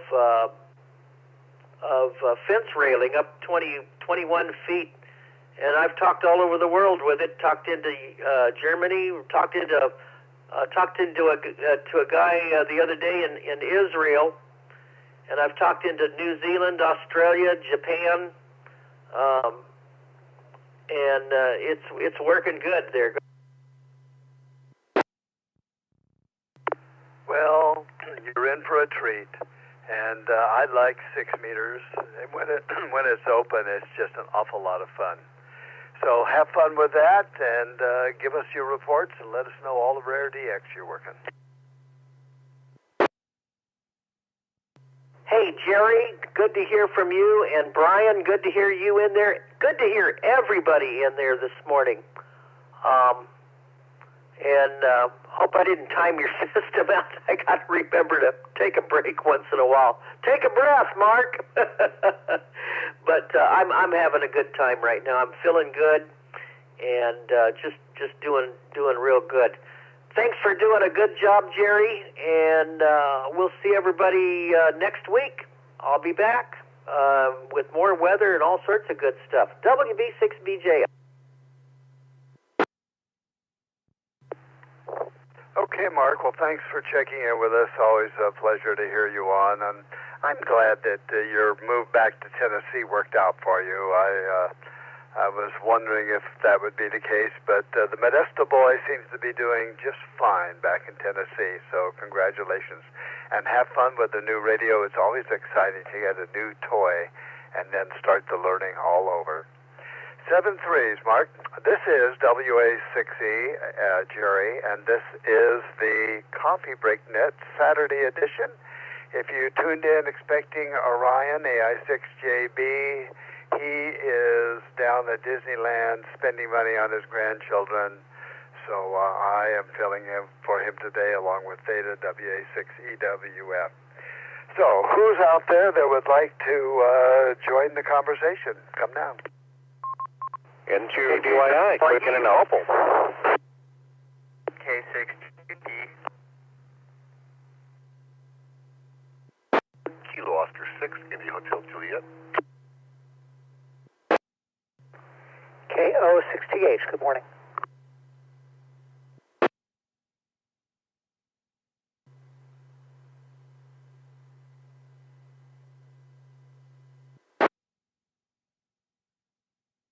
Okay, here's who I got. Into DYI, KO6IHJ, and KO6TH.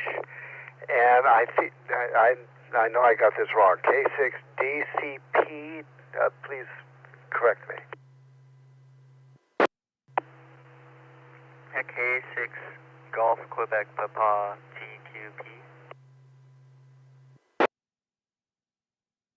Okay, K6GQP, I got it. And there was somebody that checked in from Orland to the W6GRC repeater, but there was no audio. You want to try again?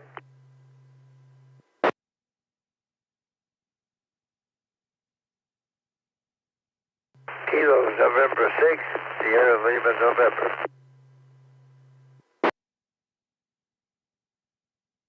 Okay, I got you that time. November 6, Sierra Lima November. Let's go back to Patrick into DYI. Good morning, Patrick. Good morning, Gerry. I believe that was Kilo November 6, Sierra Lima November. Okay. You can hear things I can't. Well, the advantage I have is I'm not using CTCSS, so as soon as something keys up, my radio opens. Anyway, good morning, everyone. Hopes everyone is doing well today. It's going to be a pretty nice day here, so I'm kind of just going to enjoy that. It's a little bit too hot tomorrow. I just woke up about an hour and a half ago. I had every intention of being up before a 10 o'clock net, and I missed almost all of that net. I caught the very end of it because the device that I set my alarm on, well, decided not to be alive anymore, and the alarm didn't work. Go figure. Oh, that's amazing. What happens when you miss the net? Do they break your sword and throw you outside?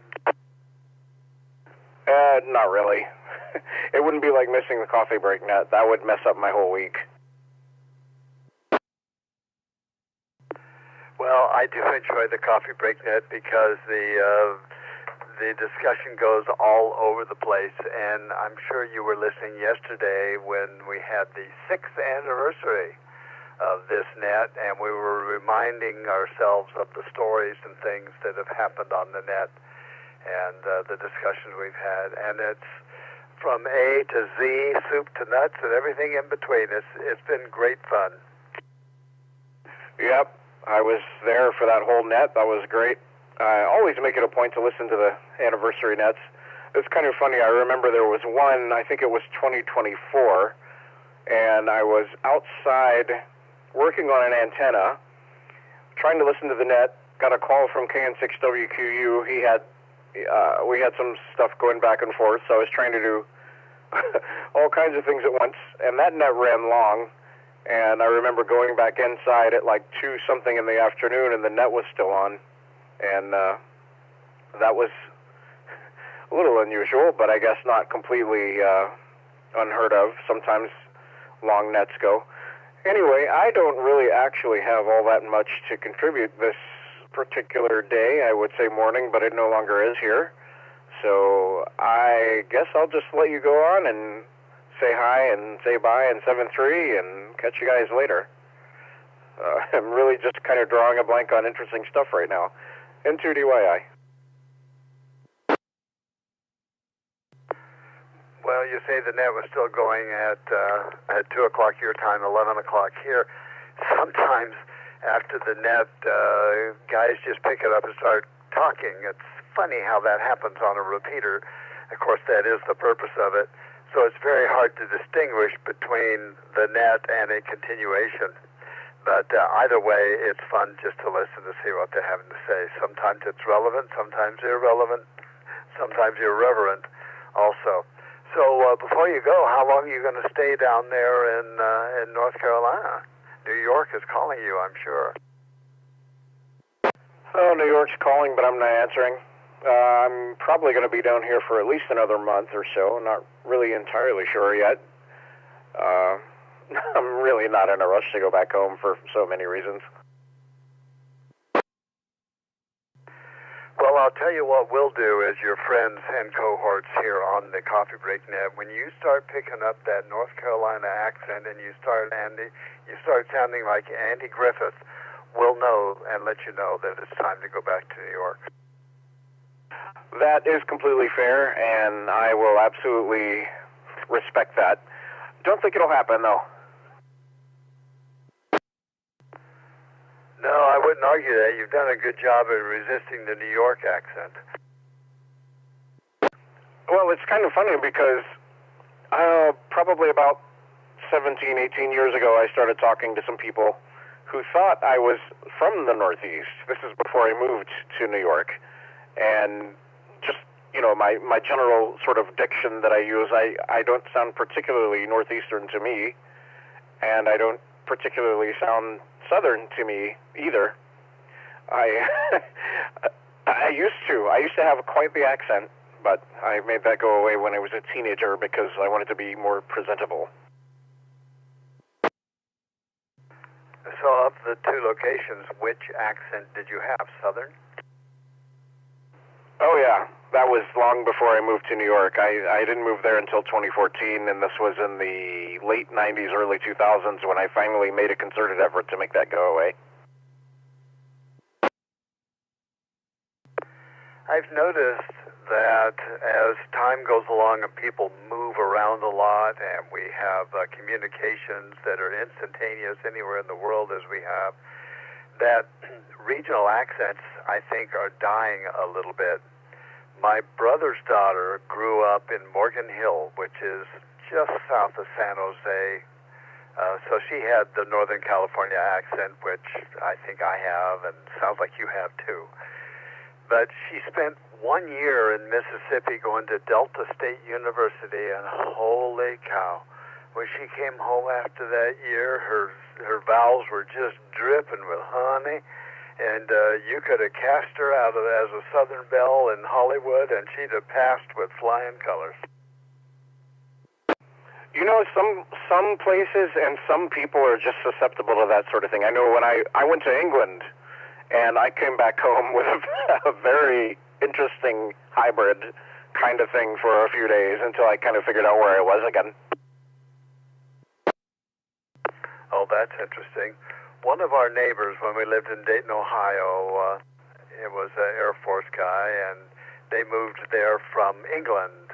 I don't remember which base they were at, but he said that they lived on the economy, not on base, and his children went out and played with the local children, and when they would come into the house, they spoke American English, and when they went out and played with their counterparts, they spoke British, almost as one would do if you lived in Germany and you were speaking to the German kids. They treated it like a foreign language. They could turn it on and off.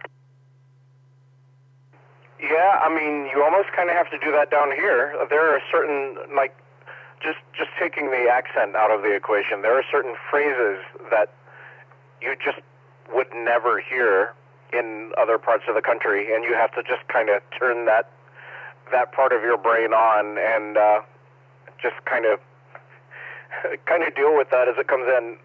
And that happens to me every time I've not been here for a while. Somebody will say something to me, and I'm like, oh yeah, that's a thing people used to say. Okay, right, let's turn that back on.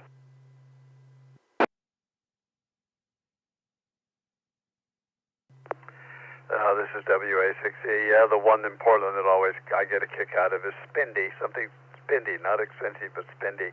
And you got regionalisms in certain words like soda, Coke, and pop, or hoagie, grinder, sub sandwich.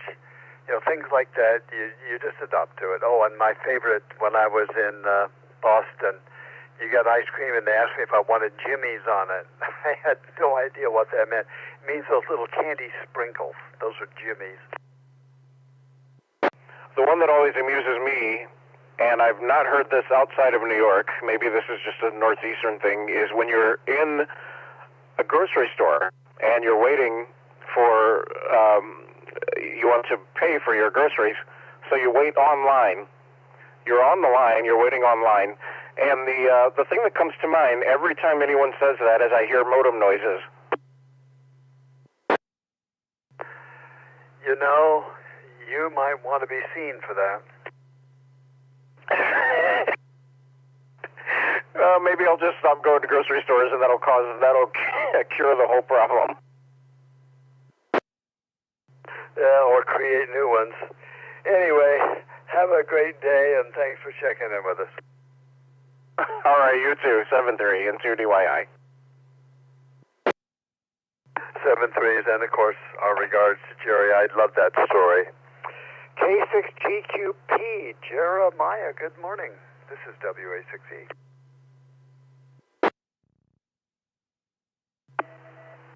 Good morning. This is Jeremiah from Lincoln, K6GQP. Happy to be here. Thanks for having me on the net, and thanks for running the net. Always a pleasure. Yeah, I believe you're a CW guy. How goes your CW? Up to 40 words a minute yet?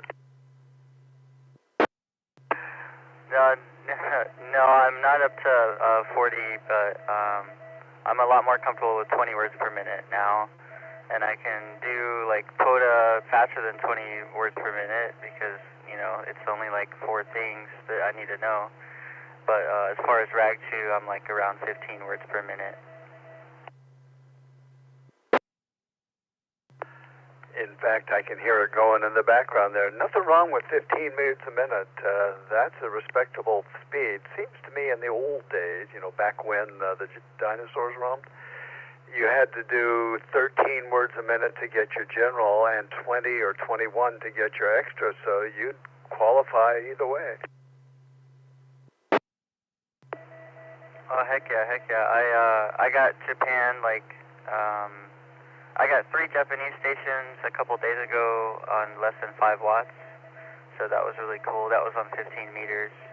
So yeah, CW is great. I've just been hunting this morning, but I just wanted to ask anyone on the net if anyone has a mesh-tastic device, and if anyone has like a mesh-tastic, then I'd be interested to just ask you a quick question about it, and if not, no big deal.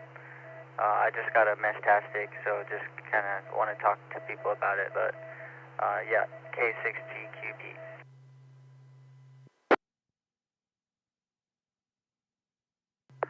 Well, let's find out. Is anybody listening who has a mesh-tastic device?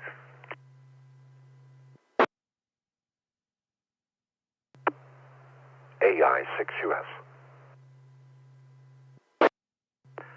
Okay, Brian, would you see if you can answer Jeremiah's question? Thank you for responding.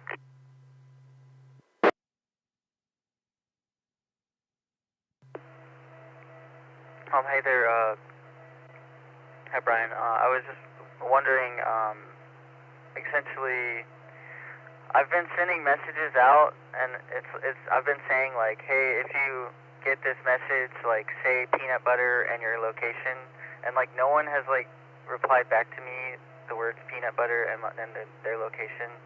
So I was just wondering, it says message acknowledged, but no one's acknowledged me.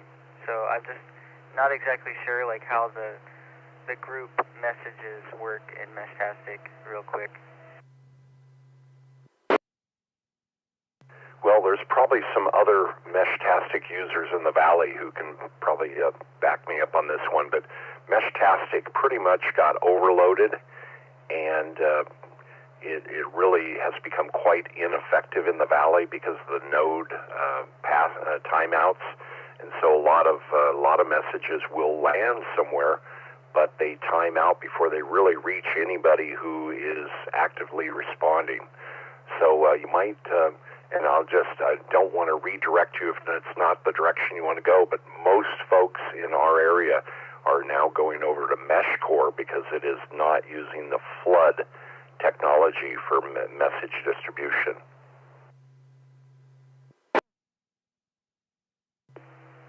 Okay. I've heard of MeshCore. I haven't had anyone kind of explain why, so thank you for explaining that, and I won't take up any more time of the net. I know there's lots of people out there, so yeah, thank you for having me. Thanks for the chit-chat, Gerry and Brian, and I hope everyone has a great day. And Larry, I know you're out there. What's up, Larry? All right, well, I'll say 73s. This is K6GQP from Lincoln. And a follow-up?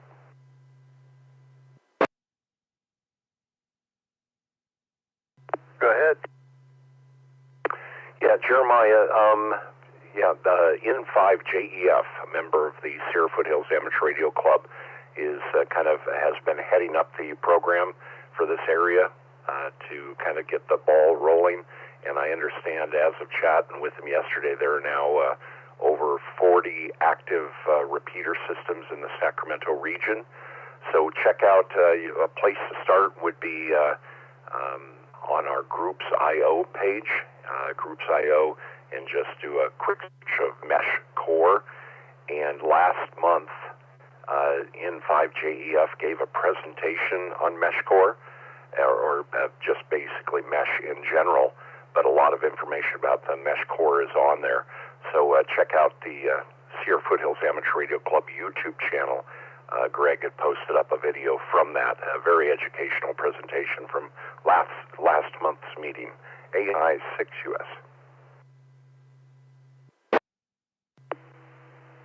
Okay, Roger. I'll check out the YouTube channel for the club. Thank you again. K6GQP, saying 73, and thanks again. Okay, Jeremiah, good to have you on. Brian, thanks for the response. And Brian, you're now on the list, notwithstanding your objections. Let's see. This is W6EK K06. I hate jerks. Good morning, Larry. Good morning, Gerry. Good morning, Nick. K06ISJ. Good morning, Jeremiah. Shout out to my man. I hear you're doing good. I hear you around there. That's awesome, dude. That is so awesome. Today's events, I'm going to relax a little bit. I had a little issue yesterday. I'm going to relax just a little bit today. Get better. Probably go out and play around the yard somewhere. Other than that, it's going to be a radio day. Shh, don't tell anybody. I'm going to play hooky from everything else. I'm going to do radios.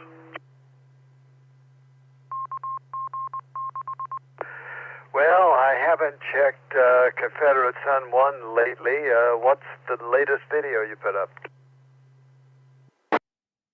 Well, Tom and myself we got a Meritron amp and a tuner from another ham, and we want to make sure it worked out good, so we played with that yesterday, and there's a video on it. It's a good little amp, a little light on the twos, like Tom said, but it does everything perfectly, so, as well as the MFJ tuner. It's a full automatic MFJ tuner. I don't know if you see one, but yeah, it's automatic, frequency sensing, all that stuff.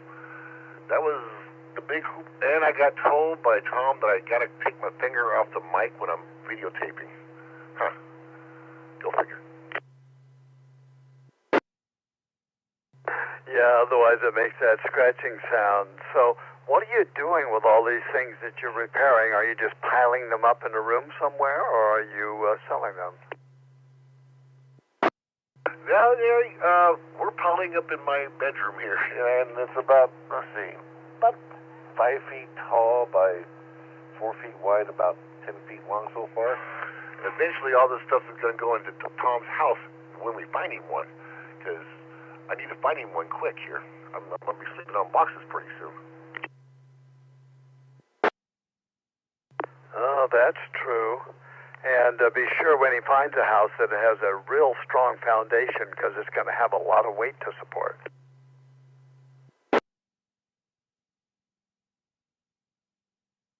Honestly, Gerry, between me and you, because I know it's only me and you talking here, I think the man's lost his mind.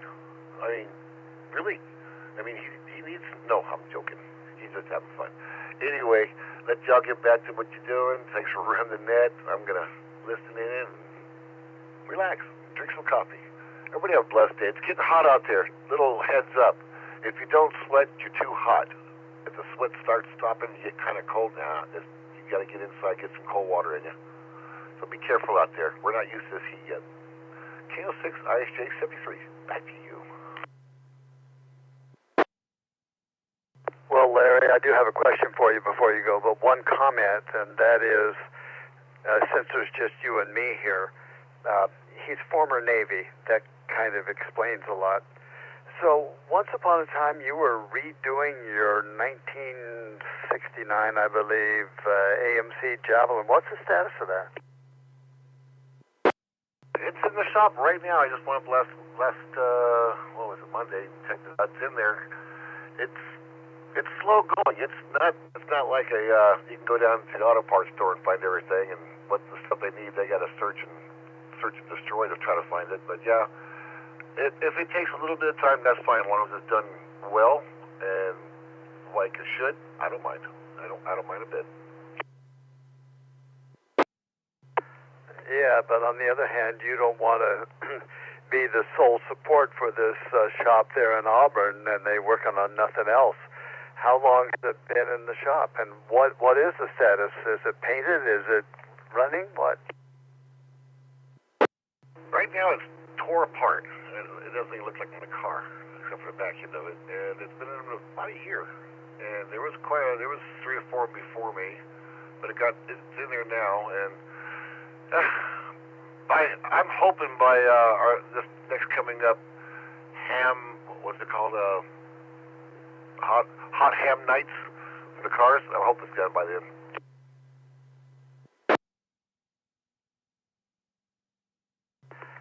Well, I would hate to look into the future and see them presenting you with your car all done and you hobbling out in your walker and the Alzheimer's is taking you over and you don't even know what it is.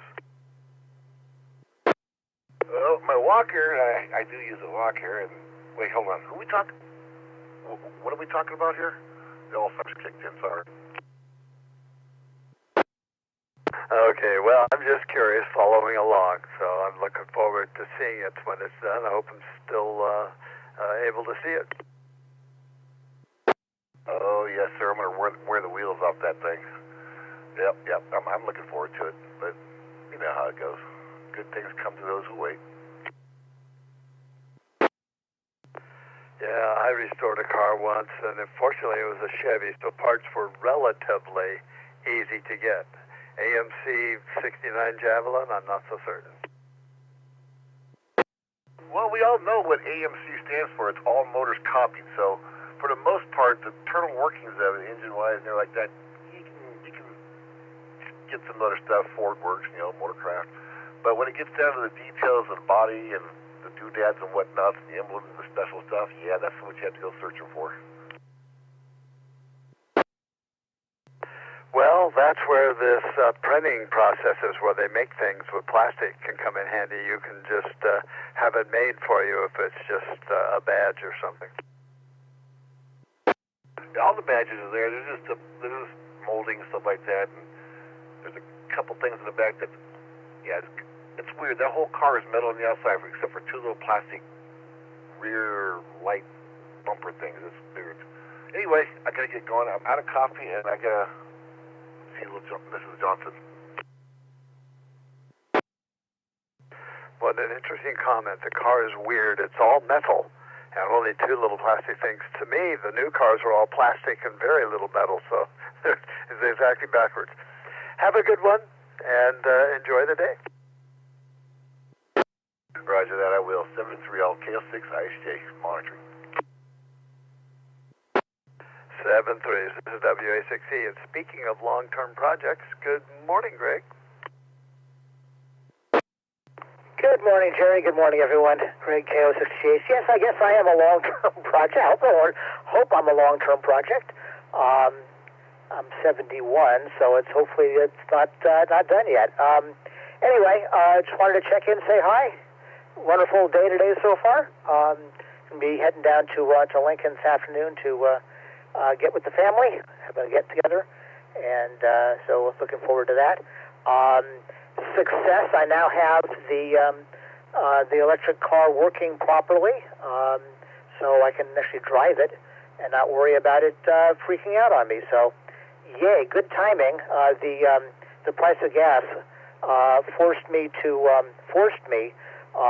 finally just roll up my sleeves and dig into this thing, and found the manufacturing defect from 16 years ago when the car was made. Cold solder joint in a wiring harness, and been fixed. KO6GH, back to you.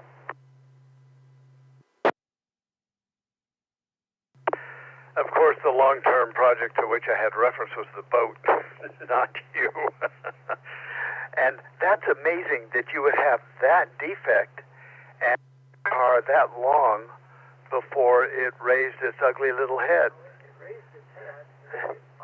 Oh, yeah, you just couldn't find it. Well, anyway, we have our electric car. It's only good for 50 miles electric before the engine kicks on, but for most of what we do, that's all we need. And I just smile as I drive by the $5.50 a gallon regular gas pumps. Yeah, definitely. No, it's been getting worse over time, or had been. It's fixed now, but looking back in the logs, being an early electric vehicle, it was all it's all a science experiment back then, and so the car has very detailed logging of all that's going on, and there's a little USB jack on the instrument panel. You plug a thumb drive in, no bigger than 2 gig, because that's all the computers at the time could take. But it would dump the logs to your USB stick, and there's a decoder for it. Someone wrote, so looking back in logs, it's been happening almost since the car was built, and But getting, it's not something that didn't even show up on the front panel.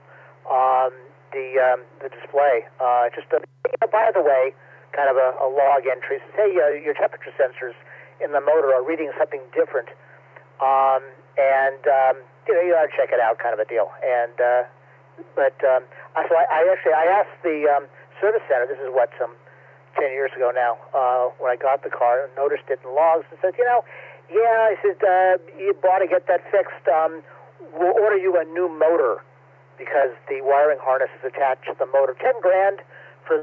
I said, no, thank you. And I've been putting up with it ever since. But no, it wasn't the motor. Motor's fine. There's a temperature sensor. There are two temperature sensors in it, and the harness that comes out of the motor has a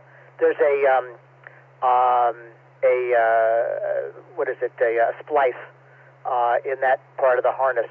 Hang on, let me repeat here just a second.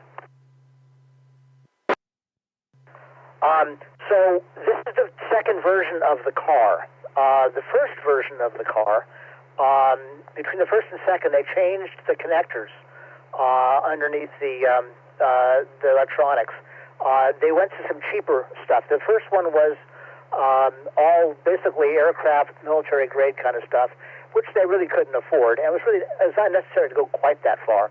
So they cheapened it a bit. Other story on one of the connectors, they went a little too far with that. But on this one, they were this. So it looks like part of that retrofit going to the other connector. They changed the splicing and to a different connector, and so this very fine wires coming out of the motor gets spliced to a very heavy wire, 18, like a 26 gauge to an 18 gauge kind of deal. And one of those splices looks like a butt splice that you heat up or something, and the solder melts, and it fuses together. Well, one of the connectors was one of the connections didn't connect very well. And when that temperature set, when the difference gets big enough, the car freaks out and says, "Oh my God, the engine's going to melt," and it goes into limp home mode. Usually when you're in traffic. So I wasn't driving the car very much, and I decided with the price of gas, it needed to get fixed. So there was that pucker moment when you find where you think the issue is, and you cut the wire with some diagonal cutters, and look at what you've done, and figure out, yep, I cut it in the right place, and put a new splice in, and all was well. But so back to your topic of the boat. No, I haven't gone down there a little bit because of the price of gas. I think maybe next week I'm gonna have to take a deep breath and head down there. I've got stuff to start the kitchen, the galley upgrade, and we'll see how that goes. KO6TH, back to you.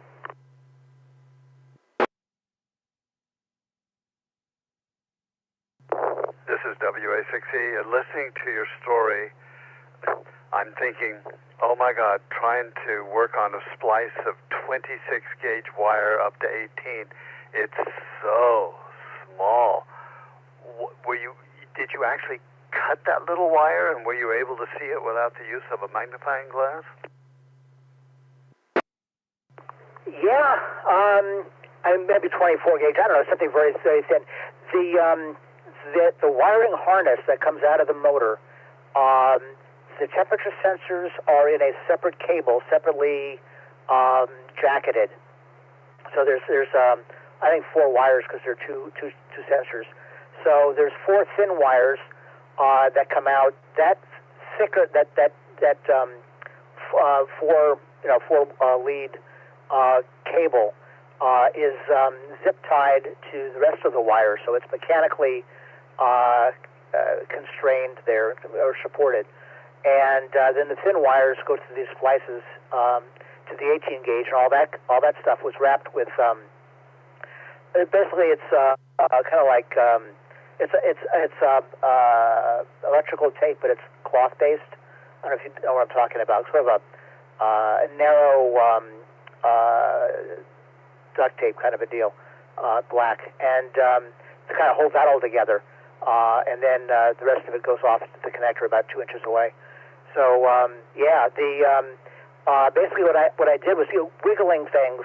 I figured my initial idea was that the issue was the connectors had oxidation in the pins. So liberal dousing of deoxit, and it kind of seemed to help. But then it came back, and so what I was doing is just wiggling the wires, and in retrospect, so the deoxit wasn't the fix. But in wiggling the wires, I started tracking that down and put an ohmmeter, found the proper pins, stuck an ohmmeter, started wiggling wires till I found the spot where I could wiggle it and make it and break it just by doing that wiggle. And that pointed me to that end, sticking a needle in the wires to pierce the insulation so I could work it backwards, and found where it would never, wiggling wouldn't do it. Wouldn't disconnect it, and then a spot further down toward the connector where wiggling would, and that narrowed it down to about an inch worth of cabling, and that was where the splice was. KO6TH. Oh, that's incredible. There's some things I just don't do anymore. Surface mount components. If something goes wrong with the USB-C connector that has 24 wires in it, there's no way I can repair those things. And that's firmly in my mind when I hear your story about trying to repair that thing. It's not a matter of the technical expertise, it's trying to see it and find it. So needles might be the appropriate remedy. We've got the Loomis Ham Fest coming up next weekend, a week from today. And are you going to park your car in the statutory spot? So looking forward to the Ham Fest. I hope to get a new radio and antenna for the boat. I need an HF, VHF, all a shack in the box, basically radio, ham radio for the boat. So that's what I'm looking for. If anybody knows of a FT991, I think is the top of the list right now. That's what I'm looking for, and probably like a Diamond X50 or something for the VHF UHF antenna, and then I'll rig up something with the backstay for HF. But no, I've given up my spot. The car has been there for a number of years, and we have better things to do with that real estate. So, I think I'm stuck bringing a pop-up tent. If Frank is listening, if I don't have to bring the pop-up, I can drive the Roadster instead of filling up the SUV with gas. I'm really trying to avoid driving the SUV. But next week I'm going to be going out of the boat, so maybe I'll have to fill it up anyway. And price of gas makes you do many things, like fixing your electric vehicle so you can drive it instead. KO6TH, back to that.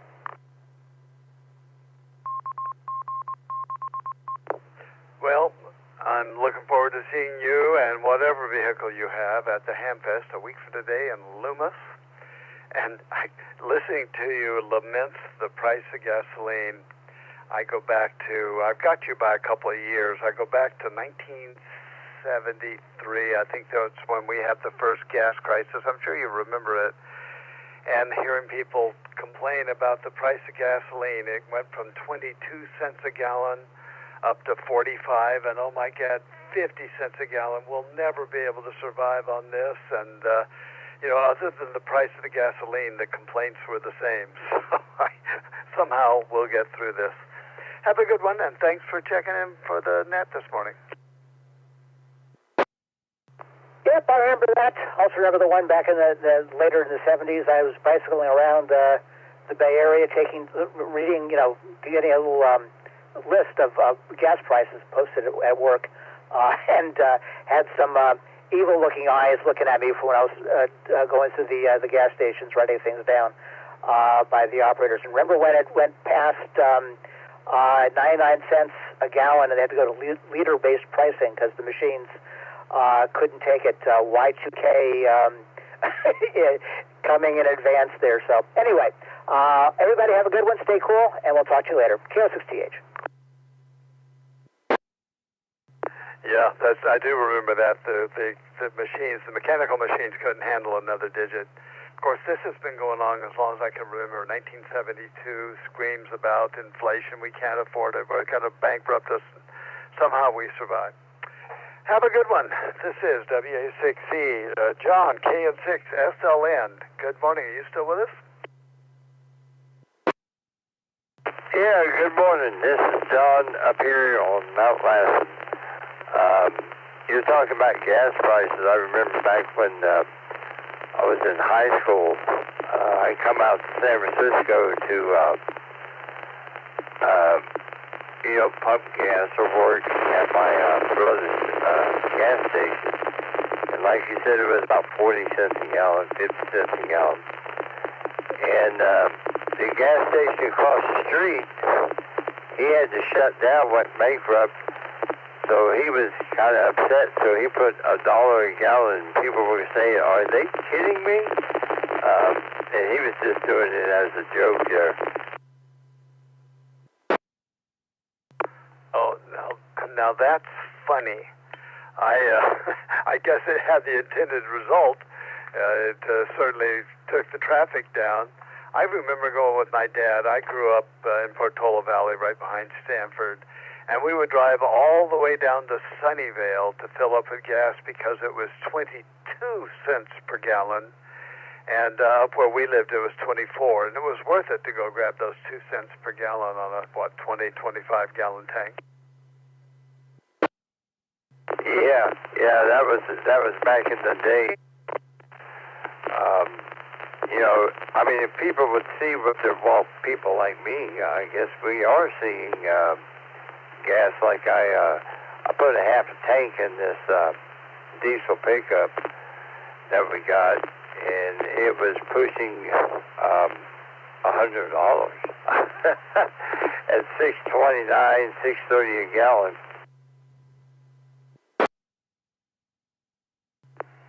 Yeah, that's exactly what we're paying here for diesel. At least last time I looked at the sign, $6.29 a gallon for diesel. Isn't that something? And of course, the ones who are feeling it most are the truckers. Yeah,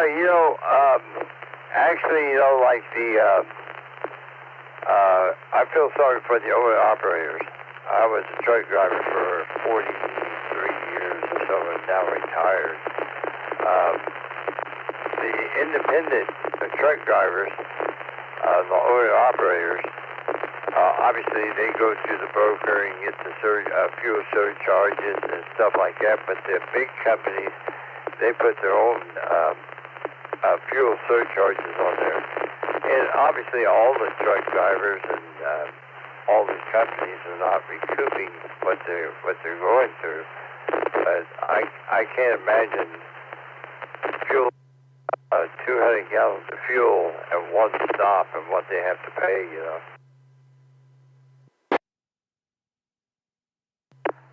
Yeah, it's quite a hit.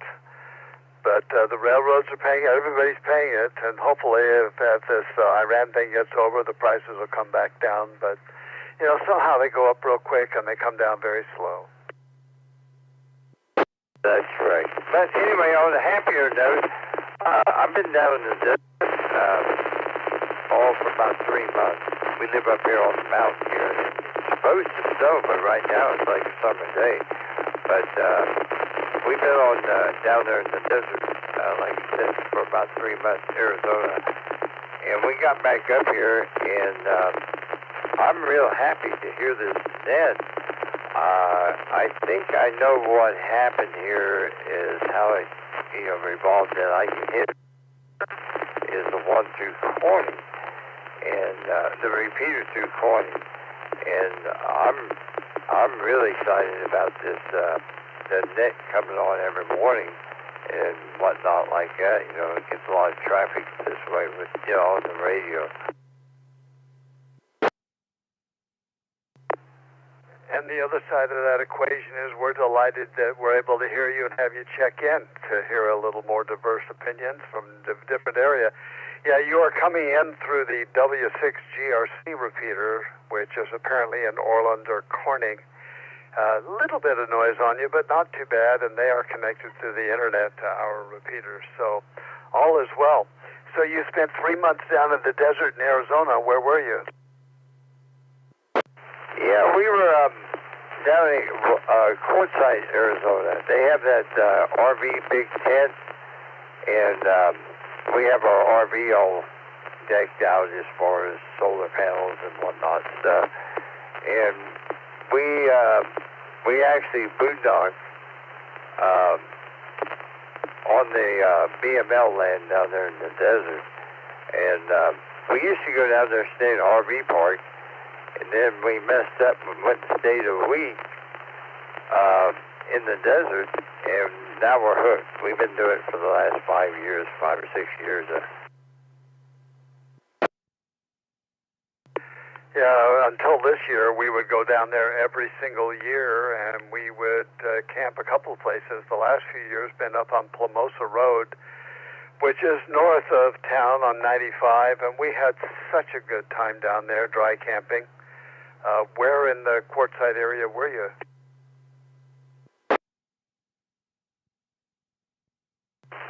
Yeah, we were at Tyson Walsh, South La Polpa on 95. We usually bypass the first one, and then we go down to the second one, and we found a spot that me and my wife, we found a spot there 5 or 6 years ago, and we got to go back to that same spot every year. So there was a couple of years we missed due to medical problems, and we kind of named the site there, you know. Yeah, I do know. So you were in the long-term visitor area, the LTVA down south of town on the east side of the road. I know where you are. And we were not in one of those. We were just up on BLM land, and we were camped out with the Escapees Boomers group, which is about 200 of our closest friends, although I was told this year the numbers are actually down, so I don't know if it had to do with price of fuel. That was before the big push, or just lack of interest in the hobby. I don't know. In any event, we loved going to Quartzsite. We loved walking through the tent, going through the flea markets. You know, it was all just great fun, and we're really going to miss that. We're having withdrawal. You might as well have been on a drug or something, a Quartzsite drug. Yeah, Josephine. Yeah, I like the flea market and stuff like that, of course. My wife keeps dragging my shirt and telling me, hey, we got enough stuff. This RV's getting too heavy. But we enjoy going through the tent every year and trying to support it. And, you know, like I said, we get out there in the desert. We had a small group that we had met that we all camped around each other within, you know, a couple acres. You know how that works. And that was really nice. This year, like you said, I would say there was a lot of people not show up, what we call show up.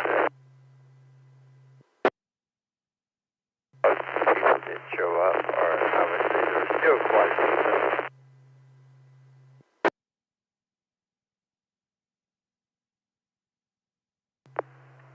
This is W6EK. At the end of your transmission there, John, the propagation got you, but I heard you say that some of your group didn't show up, and that sounds like the same thing that my group was going through.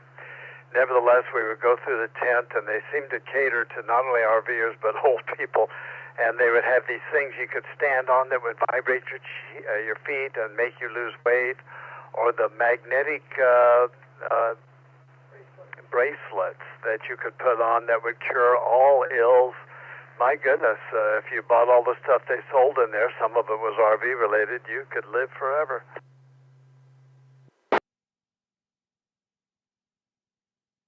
Yeah, well, you know, like the collar, they gave my wife a little remote control, so every time I got ready to buy something, she'd push a button. No, just kidding. But, yeah, we would always have a good time when we go down there. Like I said, I'm real glad to be home, and I'm glad this net is up. This is really, really nice. I like this. But anyway, I'll turn it back to you, and I got to run, and we'll turn it back to Nick. Oh, and we appreciate you and all the people. And this will be KN6, SLM. We'll be clear on yours.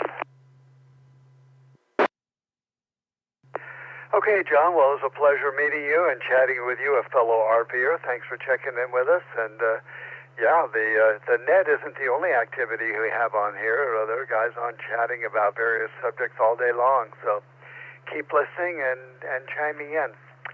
This is W6E, and this is the Coffee Break Net. This coming Saturday, not today, but a week from today, is the Ham Fest at the Loomis train station in Loomis, California. Go to our webpage, W6EK.org, for details. But it's quite a deal. It's fun to not only see all the stuff that's there and buy and sell, but meet some of the people that you get a chance to talk to. There's coffee and donuts for sale, so there's an opportunity to come and socialize. So who else is out there that would like to participate in the net this morning? Come now. 07 Delta Foxtrot Papa KB 70FP Ken in Twin Falls. KB3 AJN Kilo Delta 3 Alpha Juliet November.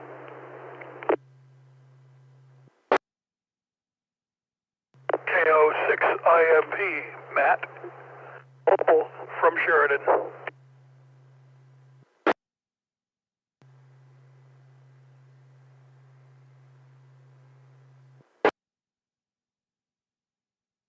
Okay, I got KB7DFP, KD3AJN, and KO6IMP. Did I miss anybody?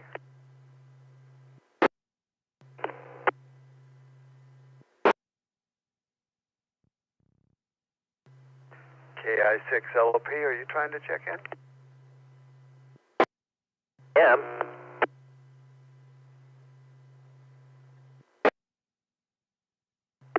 So you're not making it, we'll come back to you. Matt, let's do you first. You're mobile, and before you wander out of the range, KO6IMP, WA6E, good morning. Good morning, all. This is Matt, KO6IMP. Yeah, I'm mobile right now. I'm actually right off the end of the runway at Sacramento Airport, headed out on I-5, headed over to Woodland today. The Bark Club is doing a fox hunt, so that's starting at 10 o'clock. I'm going to be a couple minutes late, but I guess I'll just have to make it happen that way. But all in all, just enjoying the day, love listening to everything, and wanted to thank you for taking care of taking the net. Not taking care of the net, but I guess you do that too. Anyway, yeah, I just wanted to throw out there that Bark's finally starting to do some fox hunts. Bill Ragsdale, past president, is going to be presiding over this one. So, back to you. Tell me about Bark. What does that mean, and is this the first fox hunt that they're doing? Yes, Bark, Berryessa Amateur Radio Club with a K. That's K6BER these days.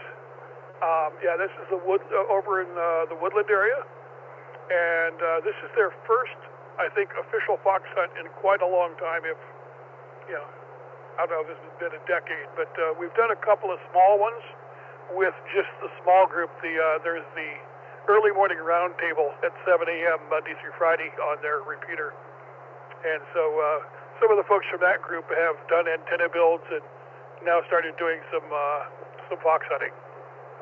Back to you. Well, that's great fun, and with all the experience you get here with our group, you can go over there and show them how it's done. Yeah, I was having a problem with the B in Bark. I knew the rest of it was Amateur Radio Club with a K, but the Bay Area, somehow I was trying to put it in Davis or something like that. Well, have a good time, and good luck. Thank you much, and everybody have a great day. You too. And John, KN6SLN, if you're still listening, I am told that the repeater in Orland does not connect to us all day long. It's only connected during the Coffee Break Net. So maybe you'll have to talk to the boys and get them to fix that. Ken, KB7 DFP, good morning. Good morning. I actually made it home from work already, and I'm going to have a little beef stew for lunch and then kick back and do little to nothing. That sounds like a plan. Yeah, you managed to get in before the bewitching hour. That's unusual. I've actually been listening since about 10, well, no, that's different time there, but anyway, yeah, it's been fun. It's always fun to hear the things that are going on. So have a great afternoon. Hopefully you have the good weather to go with it. Currently it's 64, and yesterday I went for a little ride on the motorcycle, so I'm definitely trying to take advantage of it. So, all right, I'll turn it back over to you because I know things are starting to get really close. So KB7 DFD. Okay, looking at the national weather map, northern Idaho has rain, so you're just below it down there. 7-3s, have a good one. KD3AJN. Good morning, Anna. Good morning, Gerry, and everyone else on the net today. Not too much going on here. It's kind of a slow day. Just wanted to stop by and say hello and tell everyone to have a great day. KD3AJN.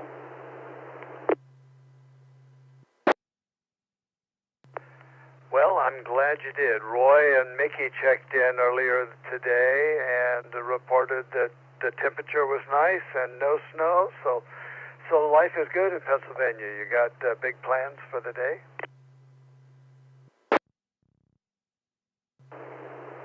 We were downstairs in our building this morning. We have a social event, coffee and donuts, and we went down there, and the rest of the day is just free, so we're going to do whatever.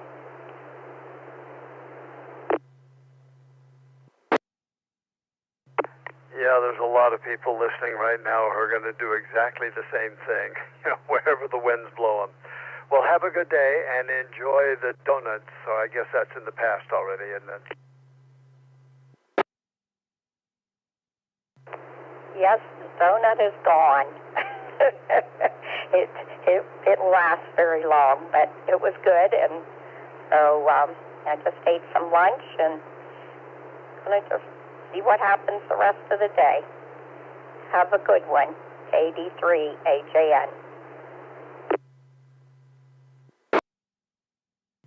Okay, 7-3 Anna. This is W6EK. This is the Coffee Break Net, the last few minutes of it. Anybody else want to check in and chat or log only? Take your choice. K6DCL, good morning. Kilo 6 Charlie Victor Delta, log only, morning. Good morning, N6MED. To all, good morning to all, and log only. Alpha India 6, Uniform Sierra Brian, in and out.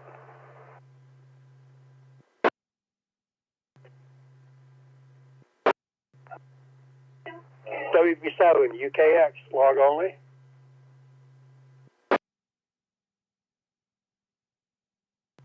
KB6ED for the log.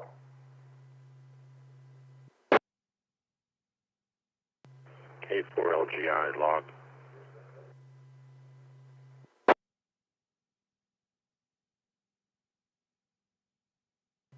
Okay, here's who I got. K6DCL, K6 Charlie Victor Delta for the log, N6MED for the log, WB7 UKX for the log, KB6ED for the log, K4LGI for the log, and AI6US for a rag chew, or in out anyway. K6DCL. So Dave, we'll start with you. Good morning. Hey, good morning, Gerry. Glad to hear you, and I'm glad I found my M1KE in time. I would have missed you altogether. Anyway, just wanted to say good morning to you, and thank you for doing that, and good morning to the rest of the gang that is still listening. And what can I say? I don't know whether you're familiar with it, but I got a new Bridgecom. It's called a Maverick. And it is a bugger because it's a DMR radio, and I've got to learn how to set it up, or at least maybe even con somebody else who knows how to do it, who's a good friend of mine, to help me with it. And that'll probably be the latter case. And not an easy thing. However, I'm able to listen to DMR through my phone, but that's not as good as being able to talk. Anyway, Gerry, say hi to Theta and hi to you too, and thanks for doing it. The net, this is an awesome net. Yesterday was fun to listen to everybody, and you who had a lot of great stories about the 6th year anniversary. K6DCL 73. Yeah, Dave, it was a lot of fun to hear those, and I've had a lot of memories of things we've done on this net. And in M1KE, you're quite with the program here to be up on top of the state-of-the-art like that. And by the way, we still want you to keep us up to date on our link reports, so that when fall comes around, the season starts back up. If he's going to be playing, we can watch for him. Well, we'll do, of course, on that. I have not had a recent update report from his mother. I have not called him up because he was supposed to go back to work with the Ravens in the month of March. So I don't know whether he accomplished that. I think he's still with the Ravens, but haven't heard. This month is a really interesting month. Nobody knows what they're doing until they get signing. So it's all up in the air. Who knows? But we'll hope for the best, and I'll let you know as soon as I know. Rest assured, I know you're a fan of his, and hopefully he will get to play K6DCL. Well, Dave, obviously I don't know your grandson, but I'm a fan of yours, and when you're celebrating his victories, we'll celebrate with you, and when he's having a loss of some sort, we'll pine with you, and we'll just ride along and see what we can do. It's the best we could do, but that's what friends do. 7 3s, and have a good one. This is WA6E and Brian, AI6US. Good morning. I wasn't sure you were going to talk this morning other than a comment or two. Oh, I come in on my own terms. Good morning. Oh, man, just got a red line on the WSJT from China, so if you hear a little buzz in my audio, it's because I'm probably throwing RF out into the ether. Speaking of ether, something for anyone with a Flex radio, have you heard of Ether SDR?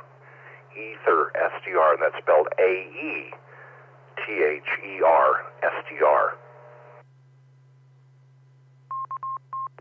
I have not heard of that. Please tell. Well, all those features that Flex kept promising and rarely delivered on, and then they started saying, okay, well, we'll deliver, but you get to pay an annual licensing fee. Well, there is a new, started out as a Linux build, and it is now available for all platforms, ARM, Windows, Mac, and it's called Ether SDR, and it incorporates everything that we've been asking Flex to do, and Flex hasn't incorporated, but they are. This is a build using Claude. This is pretty much all Claude AI-based, and the development is so fast. Check it out on GitHub. And I'm going to be installing it on my Windows today.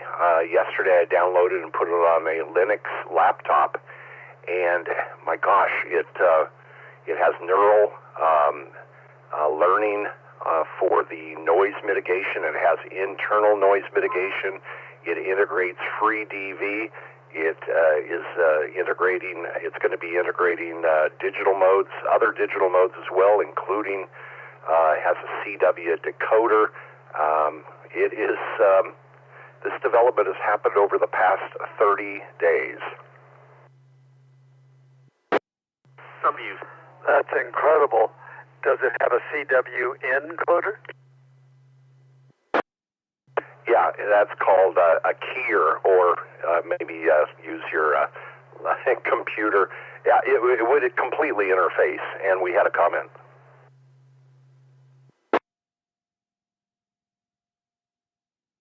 Go comment. Guys, this is W6EK CZ. Hey Brian, hey Gerry. I just turned on the radio, and did I hear Flex Radio on Linux? Can I finally throw out my Windows PC? W6EK CZ, this is amazing. Yeah, Jim, this is third-party development, and they've gotten rid of all of that useless dependencies that the original code was written with. And so, yeah, this is third-party on GitHub called Ether SDR. That's AETHER SDR, and I ran it on Linux last night, and it is phenomenal. I'm going to be loading the Windows version of it today. It's available for Mac and also ARM processors. Very nice. Now, see, that's putting the S in SDR. Yeah, I'm on it right now. This looks pretty good. Thanks. W6EK CZ, back to net. Are you going to be staying with us the night before Hamfest? Enters the room. Maybe it will shake a little sense into the Flex, because Flex, has they have a great hardware product, but they're kind of hit and miss when it comes to the software development. So it's kind of interesting. So I'll keep you updated. And by the way, Gerry, anybody out there, I was just thinking of like Chip, who bought my original 6300. Any 6000 series or 8000 series radios are compatible with this. So this will breathe new life into the older Flexes like the 6300, and give neural and also AI-based noise mitigation in there as well. So it's a very cool development, and it's all Claude AI development software based, and so the development is so rapid. It's very cool to see. That is cool to see. I was not aware of Claude, but when I was asking about encoding, what I meant was keyboard. Would it encode the keyboard for CW? I have a manual key. So, very good. We'll look forward to the development of that and watch as it goes along. And Jim, are you going to stay with us the night before Hamfest? W6EK CZ. Yeah, Gerry, I'll take you up on that offer. It's always nice hanging out with you the night before Hamfest, of course. And so one of my colleagues may or may not also want to come. So we'll see how that goes. I'll see if he's willing to, and I'll have him get in touch with you. But yeah, definitely we'll take you up on that offer. Thank you so much for doing that for me. W6EK CZ. Yeah, we enjoy the visit too, and we have another bedroom, so no problem. Very good. Thanks, Jim. Do you have anything else for the net? Brian, I'll be back to you in a second. I was just going to mention Charlie Yankee Zero Sierra. They go over to Sable Island every 3 or 4 years, so great opportunity to be working them. They're going to start sideband operations today. I understood they've been doing digital and CW up to this point. But Charlie Yankee Zero Sierra from Sable Island. It looks like they, other than every 3 years, there's only seagulls to talk to. That's it for me, Gerry. AI6US. Okay, Brian, where is Sable Island? South Pacific somewhere? No, it's off the Atlantic coast of Canada. Oh, Newfoundland out towards Greenland that way, huh? Even points farther beyond, yes. I'm looking at the call sign. I wonder who owns it. It's the same one they used, I didn't look at myself, but the same one they used 3 years ago when they were on the island. So, it's kind of cool to see. And I guess very limited access. I think that's, if you don't get them in here, you wait 3 years. AI6US.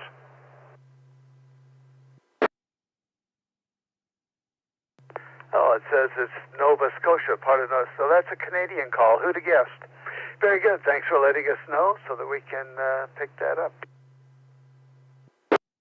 Yeah, and I did forget. Yeah, I have seen other Charlie Yankees. I think they're usually, associated with special events. I remember during one of their government celebrations, there were a lot of Charlie Yankees on a couple years ago. I forgot about that. Thanks.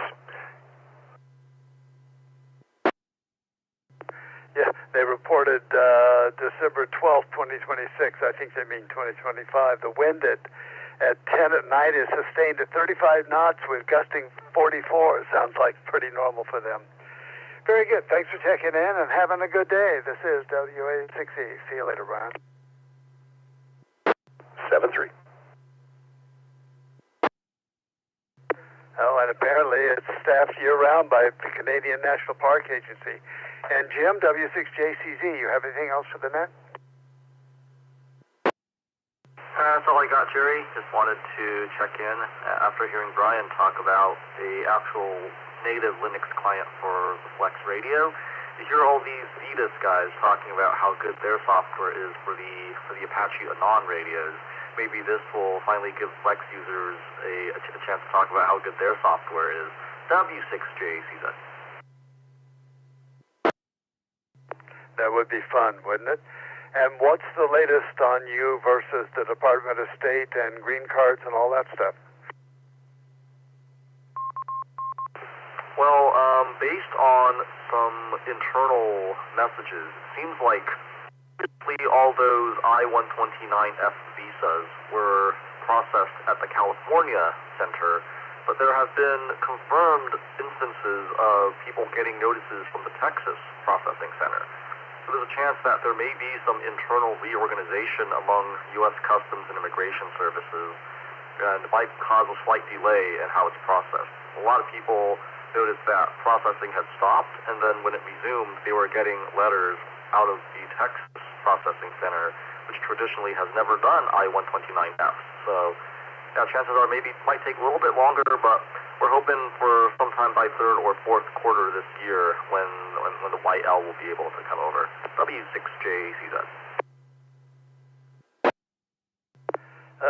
The wheels turn very slowly. That's amazing. Well, never give up. What's the old Latin phrase? Non-illegitimate carborundum, which means don't let them wear you down. Okay, have a good one. This is W6E. This is the Coffee Break Net. Anybody want to check in just to get on the log before we call it a day? Kilo Charlie 6, Sierra Lima Echo.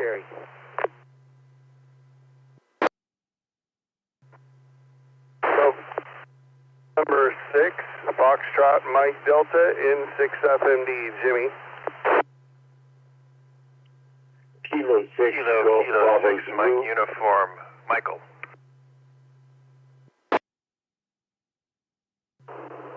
Alpha India 6, Juliet Bravo.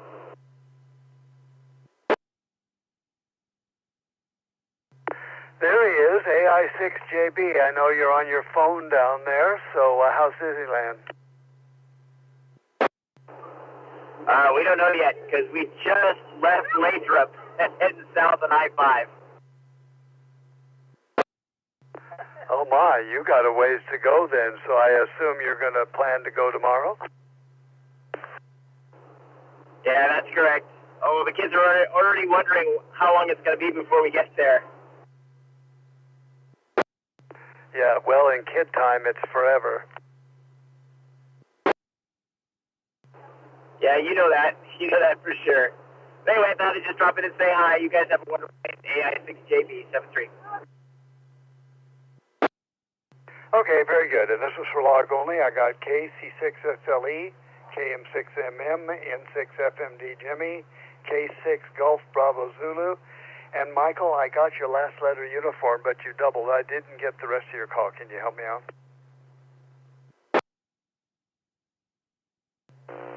It's my KN6USH.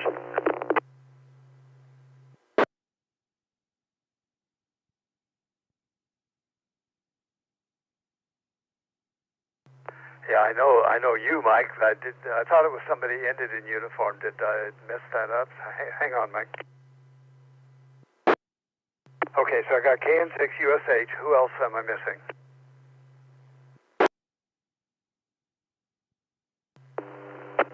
This is W87QC, Nikki in sunny Pennsylvania. Aloha, and I'm for the log only. Thanks, everybody.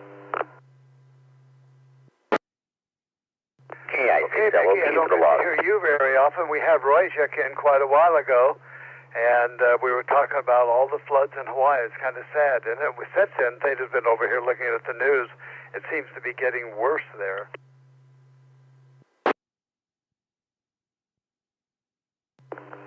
This is W87BH. Yes, sadly, it is getting worse. Mickey's not available right now, but she's able to log in only.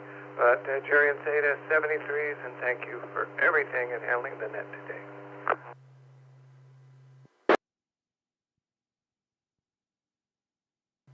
Okay, Roy, very good. Appreciate you checking in and give Mickey our best.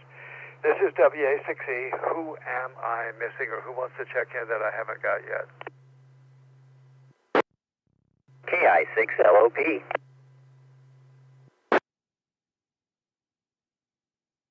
Whiskey Bravo 6, Golf Uniform Yankee.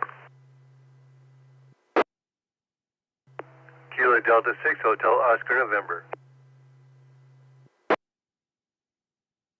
N5 TIN to the log.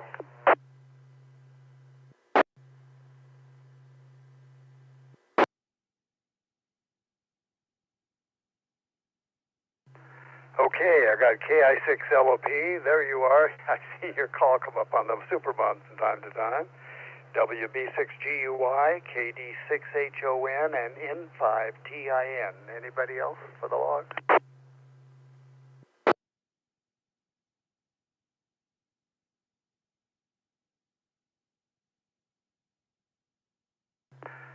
Okay, with that, I'm going to call it done and return the repeater back to normal use and chat.